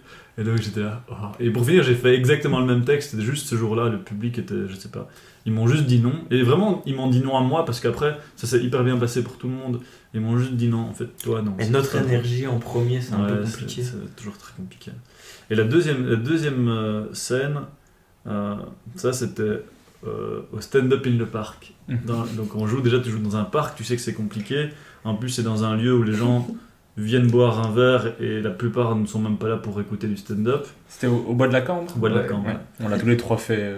Ouais. Ce jour-là, donc, je passe, je crois que je passe premier aussi. Je monte, je sais plus qui avait chauffé la salle, du coup la terrasse. Je monte, il commence à pleuvoir. Et donc tout le monde se lève et bouge pour se mettre sous les parasols, et moi j'ai commencé à parler quoi. Et en plus je commence un truc au début où je peux pas m'arrêter en plein milieu. Et donc j'essaie de ralentir pour que ça aille pas trop vite, mais personne n'écoute. 1 minute plus tard, normalement t'as une musique qui va partir, elle part pas, et donc je reste là, il me pleut dessus. Et en plus c'est une musique triste, et donc à un certain moment il pleuvait. Je regardais vers derrière parce que la musique partait pas, et la musique triste a commencé, et j'étais là, vraiment, tout le monde me voyait avec une musique triste, la pluie qui me tombait dessus, et au moment où je veux parler, t'as derrière le drapeau où il y a écrit stand-up in the park qui s'envole et qui me tombe sur la tête. J'ai fait, allez, c'est tout pour moi, et je suis parti, j'ai fait 1 minute 30 ce jour-là, et je suis parti. Et je crois que c'est la seule fois, ou la deuxième fois que je pars avant la fin de mon set, quoi. Ouais, j'ai fait ça qu'une fois. Tristesse absolue. Horrible. Pas mal.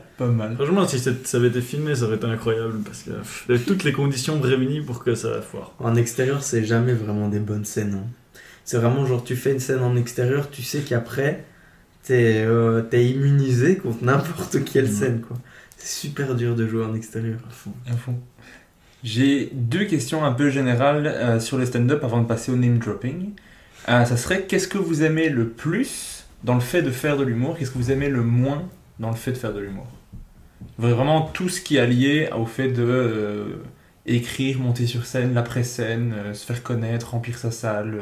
Ça peut aller sur un peu tout ce qui a trait au métier de stand-upper, je dirais. Tu veux commencer? Ça, je choisis. Ok. Moi, ce que j'aime le plus, c'est quand t'es sur scène et que tu vois les gens et que tu vois vraiment qu'ils sont à fond avec toi et qu'ils écoutent ton histoire tellement attentivement que genre tu connectes vraiment avec eux. Genre connecter avec les gens, c'est un truc que je kiffe. C'est trop bien. Alors j'adore écrire et tout, mais c'est vraiment pas mon préféré. Genre je le fais parce que je sais que plus tard après je serai sur scène en discutant avec les gens. Même si j'adore créer tout ça, mais c'est vraiment le moment sur scène que j'aime le plus. Et ce que j'aime le moins, je dirais... Attends, là j'ai un trou, j'avais une idée, mais là on peut laisser Lorenzo. Il y a vraiment plein de trucs que j'aime beaucoup. En fait, ce que je trouve très cool dans le monde du stand-up belge, c'est l'ambiance. J'ai l'impression que et la plupart des gens s'entendent bien. Moi je suis content de revoir quasiment tout le temps les mêmes têtes et de parler avec ces gens, donc ça je trouve ça très cool. Il y a un côté famille qui est assez chouette, et après moi ce que j'aime beaucoup c'est l'écriture, au moment où tu trouves des blagues incroyables et tu dis ça va être incroyable. Bon, c'est pas toujours incroyable, mais ça j'aime beaucoup aussi. Ce que j'aime moins, c'est que c'est un monde d'ego, quoi. C'est qu'il y a trop de gens qui mettent leur ego au mauvais endroit quand ils montent sur scène, et ça je trouve ça un peu dommage, parce que moi je vois vraiment ça comme un jeu, quoi. C'est juste drôle de faire rire les gens, et je trouve que tout le monde devrait venir avec cette démarche pour enlever tout ce qui est parasite de ouais, toi t'as eu cette scène et pas moi, toi t'as eu ce machin et pas moi, parce qu'en fait tout ça ça pollue en fait ça pollue le monde du stand-up, et ça pollue les gens qui font des blagues, quoi. Moi ce que j'aime le moins en fait, c'est que là on a une période où tu vois, comme on n'est vraiment pas connus, nous trois on sait ce que c'est quand le remplissage de la salle dépend de tous les humoristes qui sont là, alors que moi ça me stresse à un point de me dire que s'il y a des gens, ça dépend de ma communication interne, de ce que je vais en faire sur les réseaux sociaux. Genre, parce qu'au final, tu vois, on a un moment donné où c'est nous qui devons tout gérer, et pour communiquer, et pour les trucs comme ça, alors que quand tu deviens connu, ouais, la salle, si elle est remplie, c'est pas toi qui... C'est parce que c'est ton nom qui a vendu, qui a vendu des places, mais c'est pas toi qui a tout géré à côté. Il y a d'autres gens qui travaillent avec toi et qui ont géré ce truc-là. Et moi, ça me stresse à chaque fois que les gens ils disent « Ah, on n'a pas encore beaucoup de place là, fais des stories et tout. » Je dis « Mais tu crois vraiment que parce que moi je vais faire une story, tu vas prendre 50 places ?» Et ça me stresse, hein. J'ai une pression incroyable pour ce genre de truc-là. Mais après, vraiment, je croyais pas vraiment quelque chose que j'aime pas...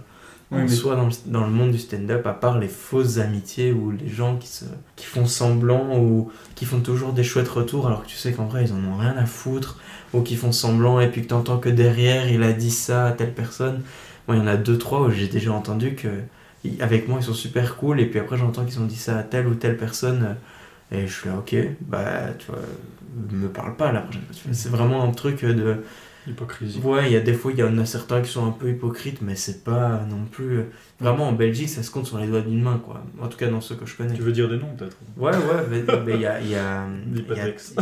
Ouais, j'allais le dire. Non, j'ai pas de blaze à balancer comme ça, parce que je suis personne. De toute façon, je le retirerai si tu... Ouais, je veux pas des problèmes. C'est juste non. Juste qu'il y a un gros connard. Non, on pourra en parler après. Pour les tickets. Après, je veux bien vous en parler, mais là, j'ai pas de... Là, j'ai encore une vie à mener, quoi. Non, mais de toute façon, c'est le podcast du compliment. Ça marche pas. Mais ça a aucun intérêt de faire ça. Non, mais de toute façon, je pense pas que ce soit un truc spécialement lié au stand-up. Je pense que dans tous les milieux, de tous les travails du monde, c'est mis en évidence parce que c'est accentué avec le stand-up, mais il y a des hypocrites dans tous les milieux. Moi, je pense que quand même la lumière qu'il y a dans le monde de la scène fait que ça accentue quand même beaucoup de... Surtout le truc d'ego, je crois que ça accentue, parce que au bout du tunnel, entre guillemets, c'est la gloire, c'est la gloire entre guillemets, hein. Ça peut pourrir certaines personnes, quoi. Ouais, tu sens qu'il y a des gens qui font ça que pour être connus, et ça sent et ça devient un peu malsain. Même si moi, je le cache pas, tu vois, moi pour arriver à réaliser mes rêves, entre guillemets, j'ai envie d'être connu, tu vois, ça fait partie du schéma, mais c'est pas mon objectif premier. L'objectif premier, c'est de vraiment faire un spectacle dont je suis fier et tout, et qui tourne. Je crois qu'il y a une nuance entre être connu et être reconnu. C'est-à-dire que, moi, évidemment, quand tu fais un travail, t'as envie d'être reconnu et que les gens te disent que c'est bien ce que tu fais. Et que les gens t'aiment parce que toi, tu fais ça. Mais il y a des personnes qui veulent juste être connues, et c'est les mêmes personnes qui vont faire de la télé-réalité juste parce qu'ils vont avoir une notoriété, ils vont avoir un truc. Et je pense que c'est la vraie différence entre un truc qui est sain parce que t'as envie de faire ton travail et t'as envie de le faire bien, et un truc où tu cherches juste la lumière et la gloire, quoi. Ouais, en plus, ça ferait un beau t-shirt. Il y en a qui veulent être connus, il y en a qui veulent être reconnus. Je trouve ça génial. On va commercialiser ça. Et j'ai une petite dernière question que j'aime poser, que vous avez sûrement déjà entendue, c'est qu'est-ce qu'on peut vous souhaiter pour la suite de votre carrière ?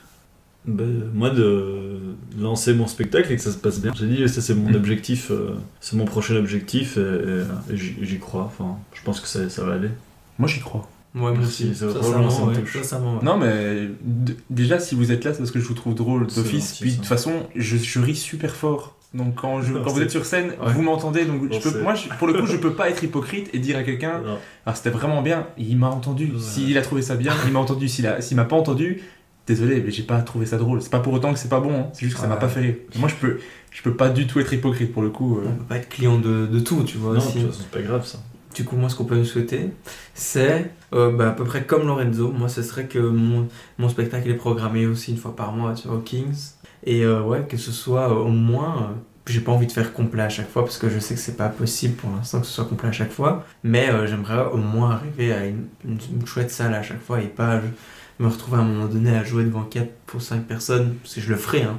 Évidemment que je le ferai. Parce que je veux pas me permettre de dire je joue pas devant des gens qui ont payé leur place. Pour l'instant, c'est que mon spectacle commence à tourner et aussi de faire des plus grosses scènes, entre guillemets, avec plus de gens. J'aimerais bien jouer une fois vraiment devant, ressentir ce que ça fait de jouer devant entre 500 et 1000 personnes, quoi. Vraiment, j'aimerais savoir ce que ça fait. Je te le souhaite aussi, clairement. Merci.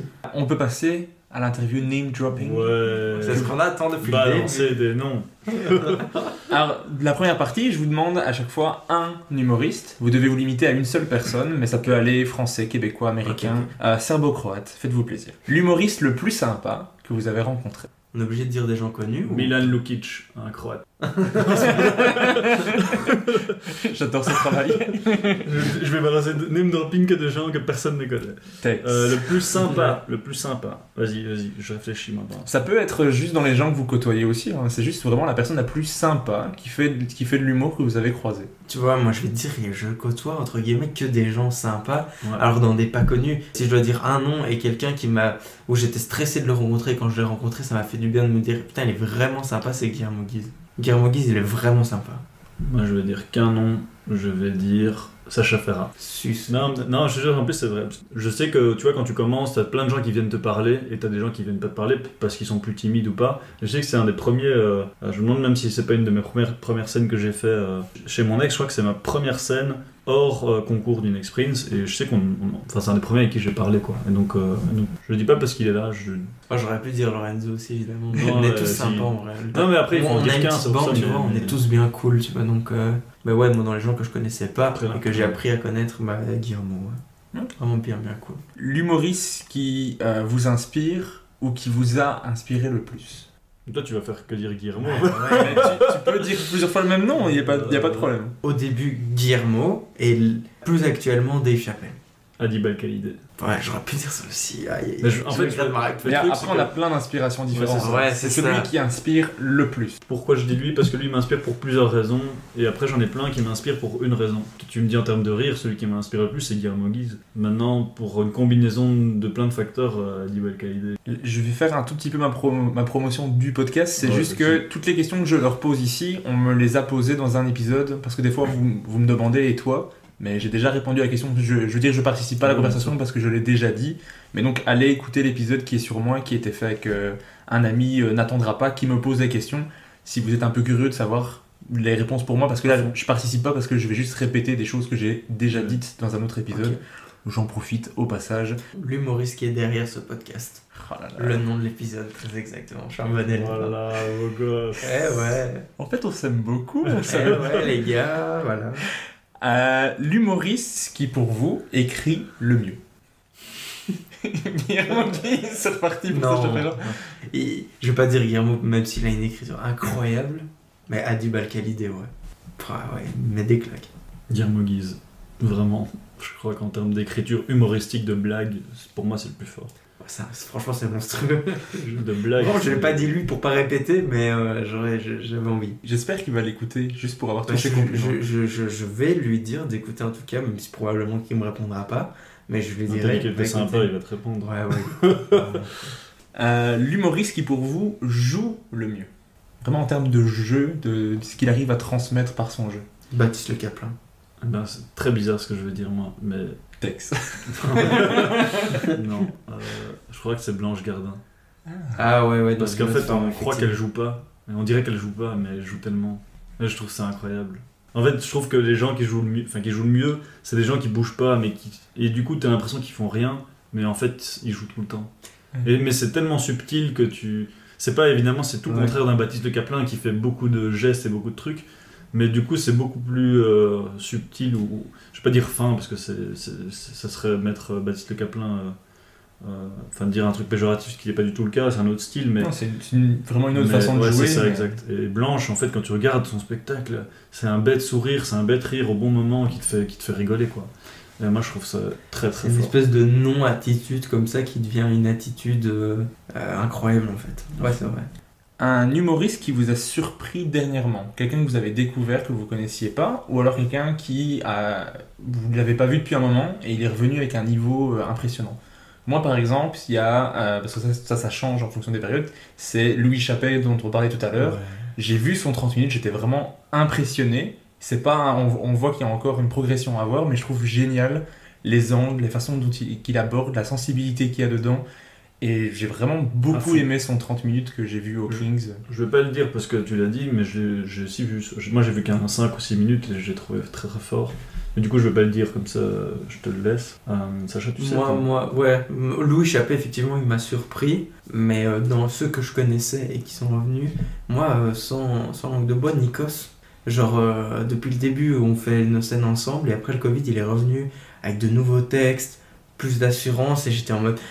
Ah ouais, ok. Et c'est une motivation que je sais pas s'il ressent pareil, mais moi j'ai un peu ça de. C'est vraiment mon pote, mais il y a ce truc de. Ah, on a la même tranche d'âge, on a envie de faire pareil, et il y a une espèce de concurrence positive comme ça. Et là, il est venu avec de nouveaux textes, que j'aimais trop son truc sur les oiseaux là, et j'ai trouvé ça trop chouette. Et du coup, j'étais en mode putain, ouais. Mais avant, c'était pas ça. Hein. Quand je vois moi Nikos au début, il arrive en jogging avec sa chemise et son nœud papillon, quoi. C'était ça son perso. Et maintenant, il commence à se trouver et tout. Et là, il m'avait bien impressionné le jour où il avait sorti ce truc-là. Je trouvais ça bien chouette. Moi, je vais dire Dena, qui était déjà forte avant le Covid, mais je l'ai revue après le Covid. Pouah. Moi, j'étais vraiment impressionné, quoi. Je me suis dit putain, en fait, ça, c'est un produit fini, quoi. C'est un truc. Et en plus, pour avoir déjà vu son spectacle qui est vraiment cool, je trouve que c'est pour l'instant, enfin en Belgique, dans le monde des gens que je côtoie régulièrement, c'est quelqu'un qui mérite vraiment de... Je pense que c'est quelqu'un, c'est en train de péter, hein, mais franchement, elle m'a impressionné. Et sur les abribus. Ouais, ça c'est vrai. Non, mais ouais, moi, pour avoir côtoyé Dena aussi d'assez proche, parce que tu vois, je faisais ses premières parties pendant tout un temps, et elle me l'a proposé, mais à chaque fois, je suis pas là. Dena, ouais, en fait, on en parlait avec elle, et elle a eu un espèce de déclic qui fait que maintenant elle a une autre énergie sur scène et elle a plus peur comme ça. Et j'avais fait avec elle le stand-up, une soirée stand-up à Liège, au théâtre de Liège, il y avait plein de gens. Et je sais pas comment, elle est dans un autre monde, elle est en transe quand elle est sur scène. Et à un moment donné, elle était tellement fatiguée qu'elle s'est couchée sur scène. Et elle faisait son texte couché. Et les gens étaient morts de rire, quoi. Et genre, elle fait à chaque fois, c'est les mêmes textes, mais c'est pas le même moment qu'on vit. C'est très spécial. Donc ouais. Comme on parle de Dena, il y a un épisode qui lui est consacré. Donc allez écouter ça. Et elle a son émission qui s'appelle Un moment Dena, qui est diffusée sur la chaîne de Proximus Pix. Je suis dans un des épisodes avec Lisa Delmoitier. Allez, stylé. Ouais, ils sont sur YouTube, hein, ils sont disponibles. Ouais, il me semble avoir vu cette miniature où tu étais là avec Lisa. Mais je suis pas sûr, attention. Je vais aller regarder ça. On peut passer maintenant au moment où je vous demande de choisir entre deux humoristes. Vous devez me dire lequel des deux vous fait le plus rire sur scène. Donc on parle vraiment en termes de rire. On commence avec des gens que vous ne connaissez pas personnellement et après on va se rapprocher tout doucement avec des gens que vous connaissez pour essayer de briser des amitiés comme on aime le faire dans la vraie vie. Alors on commence par un premier choix entre Louis C.K. et Dave Chappelle. Dave Chappelle. Bah, c'est triste, mais je connais pas beaucoup Louis C.K. Donc je veux dire Dave Chappelle. Dave Chappelle, j'ai tout vu parce qu'il y a plein de trucs enfin, j'ai tout vu sur Netflix. Et Louis C.K. je connais pas assez pour. Moi, Louis C.K. me parle moins. Dave Chappelle, c'est. Genre, même si c'est incroyable, hein, vraiment, c'est les maîtres, tu vois, mais ça me parle moins. C'est très fort, les blagues sont incroyables, c'est hyper bien construit. Qui suis-je pour faire une analyse de Louis C.K., quoi, mais Dave Chappelle, genre, je suis vraiment. Même des fois, ce que je te dis, c'est lui, il m'a appris, entre guillemets, comme si on se parlait, mais juste, je me suis vraiment rendu compte qu'il y a moyen de, des fois, faire 3-4 minutes sur scène sans rire et que c'est pas grave, quoi. Et qu'après, t'arrives avec une chute tellement grosse que tu retournes tout le monde. Ouais, donc moi, c'est définitivement Dave Chappelle. Ouais. Moi j'ai dit Louis C.K. parce que je peux pas laisser 3-0 pour Louis C.K. Il y a un peu trop de niveau. Entre Marina Rollman et Thomas Wiesel. Moi je préfère Marina Rollman. Moi aussi. Enfin ouais, de nouveau les deux sont incroyables, mais je trouve que Thomas Wiesel dans la vraie vie, enfin en tout cas des podcasts que j'ai écoutés de lui, il est déprimant. Et du coup maintenant, quand je le vois sur scène, je vois un mec déprimé. Et donc en fait ça me donne moins envie de rire. C'est bizarre, hein, mais pour avoir écouté beaucoup de podcasts de lui, chaque fois je me suis dit, le pauvre, quoi. Sa vie a l'air d'être difficile, quoi. Et donc, ouais, pour ça, des fois, en fait, j'associe la personne que j'ai entendue en podcast à la personne que je vois sur... Donc voilà, c'est pour ça que je dirais Marina. Parce qu'en plus, ses chroniques sur France Inter sont... Ouais, elle écrit trop bien. Ouais, c'est trop bien écrit. Ouais. C'est abusé. Entre Guillermo Guise et Roman Frécinet. Guillermo Guise, ouais. Ouh, ça a été vite. Ouais. Moi, en termes de rire, je pense que pour moi, c'est le type que j'ai vu... J'ai vu ces spectacles, chaque fois, les gens, pendant 1h30, pleurent, quoi. Enfin, moi, j'ai vu le spectacle de Guillermo 2 fois, le deuxième... Et en plus, j'ai fait sa première partie la semaine passée. Du coup, j'étais dans les loges, des côtés des loges. Et vraiment incroyable, quoi. Il retourne tout le monde. Et j'avais été voir Roman Frécinet au Cirque Royal quand il est venu avec Nikos et Juan. Et ouais, en fait, c'est trop drôle. C'est trop bien. Mais genre, ils sont tous les deux là. Mais moi, je trouve que Guillermo Guise, il est juste au-dessus de Roman. Mais après, on parle... Avec Adib Al-Khalidé et Dieu et tout, tu vois. Donc, Après, on parle de rire pur. Hein. Ouais, de rire pur, exactement. Ouais. Ça veut rien dire. C'est-à-dire que t'as des gens qui ont des rires moins forts, mais qui sont hyper intéressants, et que tu pourrais préférer quelqu'un qui et forcément qu'on va plus rigoler à Guillermo, tu vois, parce que il habite à Anderlecht, on a les mêmes rêves, on a les mêmes... Pas le même parcours, mais on a les mêmes références, et on se reconnaît en lui, tu vois, plus que Roman Frécinet. Ben moi, je crois que je vais répondre Roman Frécinet, mais je pense que c'est parce que j'ai pas encore vu le deuxième de Guillermo Guise, et que celui de Roman Frécinet, c'est le spectacle récent qui m'a mis une claque, et j'ai adoré ce spectacle. Moi, j'ai vraiment pleuré de rire au moins 9 fois sur un spectacle, j'avais mal aux yeux. À un moment donné, il fallait arrêter le spectacle, parce que... Arrêtez, j'en peux plus. On fait une pause, faut une entracte. Vraiment très très très bon, c'est pas pour rien que je le veux dans le podcast. Mais bien sûr, on est d'accord que Guillermo Guise, c'est exceptionnel. C'est à mon avis juste parce que j'ai pas encore vu son deuxième spectacle. Je vais aller le voir en spectacle, clairement il le faut. Mais les deux sont exceptionnels, mais... Peut-être parce que Roman Frécinet est plus récent dans mon esprit que je dirais Roman Frécinet. T'es peut-être plus sensible à l'humour absurde, tu vois. Aussi. Moi, ça me parle moins. Mais ça va trop loin. Je suis en mode, c'est trop fort ce que t'as trouvé, mais j'arrive pas à rentrer dans le délire, quoi. Moi, j'ai adoré ça. Justement, je pensais pas que c'était aussi absurde, et ça a été une belle surprise de waouh, tu m'amènes tellement loin, beaucoup plus loin que je pensais que t'allais m'emmener au départ. Et je trouvais ça très très très très très très très fort. Roman Frécinet, viens dans mon podcast. Choix suivant entre Kian Kojandi et Fari. En termes de rire pur, en fait, tu sais quoi, moi j'ai vu juste dans le spectacle de Kian Kojandi, j'ai juste vu Pulsion, qui est super bien écrit, qui est trop fort, mais j'ai beaucoup plus rigolé avec Fari parce que moi j'ai directement pensé à son sketch sur le legging qu'il a fait connaître, et moi ça m'avait fait tellement rire. Puis le spectacle maintenant m'a fait un peu moins rire que ce sketch-là, mais ce sketch-là il m'a marqué, quoi. Donc Fari, je sors en premier. Je suis un peu moins l'actualité de Kian que Fari. Franchement, pour moi, ex-aequo, mais je dirais Kian, mais pas du coup pas pour le rire, mais parce que moi, ce que j'aime bien, c'est qu'il y a un côté un peu poétique à ce qu'il fait. Et ça, j'aime beaucoup ce côté de Kian Kojandi. Très poétique. Moi, le spectacle Pulsion, je peux le regarder juste pour ça. Même, c'est vraiment un spectacle qui m'émeut, purement et simplement. J'adore, je ris, mais il y a vraiment un moment où ce truc me fait du bien, personnellement. Enfin, j'ai hâte de voir son deuxième spectacle bientôt, en décembre. Choix suivant, on va se rapprocher un petit peu avec la Belgique, entre Dena et Serine Arriari. C'est dur. En fait, le truc, c'est que actuellement, je rigole plus à Serine, qui est beaucoup plus forte, entre guillemets, dans les impros, tu vois, parce qu'elle est très impro. Et Dena, j'ai tellement vu tout ce qu'elle a fait que maintenant, je finis son texte, donc je rigole moins, mais je peux pas comparer Serine et Dena, mais là, actuellement, tu me les mets toutes les deux sur scène, je pense que je vais plus rigoler à Serine, qui, à chaque fois, a une attitude différente, une réaction avec le public totalement différente, même si Dena, dans le même schéma, quoi, mais je connais son texte par cœur. Je rigole un petit peu moins pour le moment. Franchement, je sais pas quoi dire en vrai. Je crois que je vais dire Dena, pour pas qu'il y ait 2-0 dans la soirée. Non, parce que... Enfin, vraiment, le truc que j'expliquais tout à l'heure, après le Covid, elle a pris un niveau incroyable. Et nouveau, mais du coup, c'est pas le rire qui va me toucher.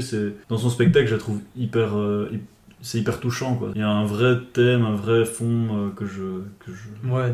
Et moi, c'est ce qui me touche. Des fois, c'est vrai que je dis, des fois, il y a des gens qui me font plus rire, mais je préfère le spectacle de quelqu'un d'autre, quoi. Puis moi, je tiens à préciser que quand je vais voir un spectacle, je rigole pas beaucoup, quoi. Je suis tout le temps dans l'analyse de comment est-ce qu'il fait quoi, comment. Il faut toujours un gros truc pour vraiment que je rigole fort. Et après coup, c'est vrai que Dana, j'ai vraiment beaucoup rigolé à son spectacle, alors que Mais là, actuellement, je pense que vraiment, tu mets Dana et Cyrine, je pense que je vais plus rigoler au passage de Cyrine. Entre Haroun et Baptiste Le Caplin. Haroun. Moi aussi, ouais, Haroun. Son style de saison, son style de... Ouais, il est trop fort. J'ai plus envie de m'approcher de son style que de celui de Baptiste Le Caplin, donc qui me fait plus rire pour ça. Maintenant, Baptiste, c'est un style qui est tellement différent du mien. Mais en même temps, il est tellement fort là-dedans. Enfin, c'est bizarre ce que je veux dire. Je rigole plus à Baptiste, mais je préfère Haroun. Mais voilà, mais c'est ça. Donc c'est pour ça que je dis Haroun, même si Baptiste, je vais rigoler plus que le spectacle d'Haroun. Moi j'adore les deux. Je me rapproche clairement beaucoup plus d'un Haroun dans la manière d'écrire et dans ce que je voudrais faire, et encore même pas tant que ça, parce qu'il a plus un œil extérieur que parler de lui-même. On sait rien d'Haroun, c'est ça qui est incroyable. C'est ça qui est aussi chouette. C'est génie. Tu sais même pas d'où il vient, tu sais rien, tu sais pas quel âge il a. C'est pour ça que j'espère l'avoir dans le podcast. Mais en termes de rire pur, Baptiste Le Caplin, parce que tellement surprend tellement rire. Et dans la vraie vie, il me fait rire. C'est délire aussi. Ouais, dans la vraie vie. Pour l'avoir rencontré, dans le podcast, il est incroyable. Discuter avec lui, il me fait rire. Et il a un génie comique comme ça, une gentillesse, c'est un truc qui passe de t'as envie de rire avec lui et de... Je sais pas, c'est impressionnant. Que Haroun, je suis plus impressionné par l'écriture et je vais rire aussi, clairement, c'est impressionnant. Mais en termes de nombre de rires, Baptiste Le Caplin, comme ça je me mouille un petit peu aussi. Entre Ino JP et Fanny Rué. Ouais, Ino JP. Ouais, la même. Mais je pense qu'aussi, après, sans vouloir me dédouaner de la réponse, le problème c'est que c'est pas les mêmes écritures, quoi. Je pense que Fanny, elle écrit pas d'une manière à ce que les gens rigolent 50 fois d'affilée. Comme Guillermo Guise, il a un truc dans son écriture qui fait, et que Ino JP commence à avoir ce truc de rire très fort, et en fait tu rigoles tellement qu'en fait les rires sont très très forts. Donc en termes d'humour, je pense que c'est presque incomparable en fait. Enfin en termes juste de rire, quoi. Mais je dirais Ino JP parce qu'il me fait plus rire. Mais... Ouais, moi Ino JP c'est vraiment une des seules personnes où j'ai vraiment... Genre vraiment là, j'arrive même plus à analyser ce qu'il faisait. Genre je pouvais pas m'empêcher de rigoler. C'est vraiment une des personnes dans l'humour belge que je trouve vraiment trop fort. J'aime même pas il est fort, il est trop fort. Genre je sais que si lui... il a pas encore percé, c'est parce qu'il a décidé qu'il voulait pas encore percer. Mais vraiment, parce qu'il a toutes les cartes en main pour y aller, quoi. Là, il commence son spectacle au TTO. J'ai entendu que sur une saison, il doit remplir... Il y a 20 000 personnes, 20 000 places au total. C'est-à-dire qu'il doit remplir 20 000 places et franchement, il mérite. T'es sûr? C'est pas 2000? Non, vraiment. C'est combien de places au TTO? TTO, c'est un 200, 250. Ouais, mais t'as combien de dates? Il fait combien de dates? 100 dates. Mais gros, moi je te... Cette information ne sera absolument pas vérifiée. Non, ouais, c'est peut-être ça, mais c'est ce que j'ai entendu. En tout cas, peut-être que je dis une énorme couille. Mais 20 000, ça me semble. Enfin, après, c'est possible. Hein. Mais alors, ça veut dire qu'il joue tous les 3 jours au TTO. Mais il va jouer beaucoup. Hein. Mais... Enfin, j'en sais rien. En tout cas, peut-être au total de tout son spectacle. Ah ouais, ça c'est et peut-être pas juste au TTO, mais en tout cas, ce chiffre, je l'ai entendu. Et je sais qu'il les mérite de ouf, quoi. Mais allez voir Ino JP, allez voir Fanny Rué aussi. Ouais, mais Fanny Rué n'a pas besoin de beaucoup de promotion, que Ino est moins connu et il gagne à être connu parce que, et je l'ai eu dans le podcast et j'ai fait 2 épisodes tellement c'était chouette de parler avec lui. Mais il est tellement drôle et c'est lui pour le coup aussi dans la vie courante. Il va te raconter des anecdotes, il va arriver en retard, tu râles dessus 30 secondes parce qu'il va te parler juste après et il va faire rire et tu vas... on ne peut que aimer Ino JP, c'est impressionnant. Il arrive en retard puis il fait ouais c'est vrai, je sais et voilà, c'est oublié. C'est bon. C'est tellement ça. Mais voilà, allez voir Ino, allez voir Fanny, mais en fait allez voir tous les humoristes qu'on cite ici parce que clairement on les aime tous. C'est pour ça aussi que j'ai essayé de prendre un critère qui permet de les départager, c'est en termes de nombre de rires, parce que sinon c'est impossible de choisir et en plus c'est des gens qui ont un style différent. Et on va finir avec un petit dernier entre Nikos et PE. Nikos pour moi. Moi aussi. Nikos il me parle plus. C'est mon âge, il a mon âge, on a les mêmes délires et tout. PE il est trop fort en impro. C'est un génie, quoi. Ça fait 15 ans qu'il fait ça, il est trop fort et heureusement qu'il a percé cette année parce qu'il le méritait. Mais Nikos gagne vraiment à être très connu aussi. Ça me parle plus la vision de Nikos sur scène que PE. Même si je suis plus dans le style de PE moi sur scène, je pense. Mais ouais. Moi, je vais dire PE parce que Nikos n'a pas encore le niveau de PE, non, je pense. Clairement pas. Il est au début, il Clairement est super bon, super drôle. D'ailleurs, je vais sûrement le recevoir dans le podcast parce que j'adore ce qu'il fait. Mais PE, il a l'expérience derrière et il a non, ouais, mais c'est clairement pas le même game. Hein, non, c'est pas du tout le même style dans l'écriture et tout. Et moi, j'adore. En plus, c'est son anniversaire aujourd'hui. Ne pas le choisir, c'est un peu chiant. Bon anniversaire PE. Bon anniversaire PE. Mais je vais dire PE du coup alors. Et vous connaissez la question, qui est-ce que je devrais inviter dans le prochain épisode? Qui vous voulez entendre, vous? Florent Bernard. Flaubert. Il est déjà enregistré l'épisode, il sort lundi prochain. Ah ouais, voilà, bah, c'est pour ça que j'étais en mode putain, je l'ai pas écouté. C'est le co-auteur de Baptiste. Ouais. C'est le co-auteur de Baptiste Gapelin, il a écrit sur Bloqué, il a écrit sur La Flamme avec Jonathan Cohen. Il est trop sympa, j'ai vu dans des vidéos avec McFly et Carlito, il me termine. Au moment où l'épisode ici sera sorti, ça sera l'épisode précédent. Sinon, Mustapha El Atrassi. On n'en a pas parlé pendant ce podcast, mais pour moi, il fait partie de mon top 3, donc... Bah, du coup, moi, je dirais Marina Rollman. Parce que je pense que personne l'a encore dit. Enfin, en tout cas, de tous ceux que j'ai entendus, personne n'en parle. Et je sais pas si Mustapha El Atrassi va accepter de faire ça, parce qu'il est dans un délire de très... indépendant. Ouais, je fais tout moi-même, tout seul. Après, j'en sais rien, je parle comme si je le connaissais. Mais en tout cas, je te souhaite de l'avoir, parce que franchement, si tu l'as, ça va être une exclu de ouf. Bah, je prends note des deux. Clairement, je veux bien recevoir les deux. Sans blague. Clairement, j'ai contacté les deux. Bah ouais. Mais on verra si ça se fait. En tout cas, merci beaucoup d'avoir discuté avec moi. C'était chouette de faire un podcast où j'ai beaucoup moins de travail en préparation. Ça me fait du bien de ne pas avoir fait... Parce qu'on n'a pas de carrière, en fait. Mais j'ai trouvé ça vraiment chouette. Donc, merci beaucoup. À fond, merci plaisir. À toi, mec. C'était trop bien. La prochaine, quand on sera connus dans 10 ans.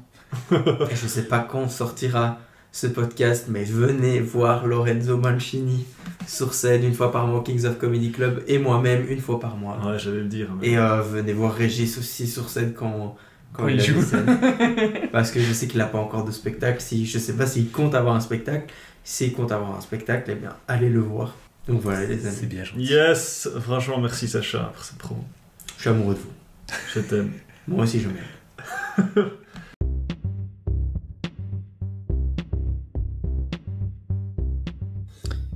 Merci d'avoir écouté Humeur Humoristique. N'hésitez pas à donner votre avis, à vous abonner et à le partager autour de vous.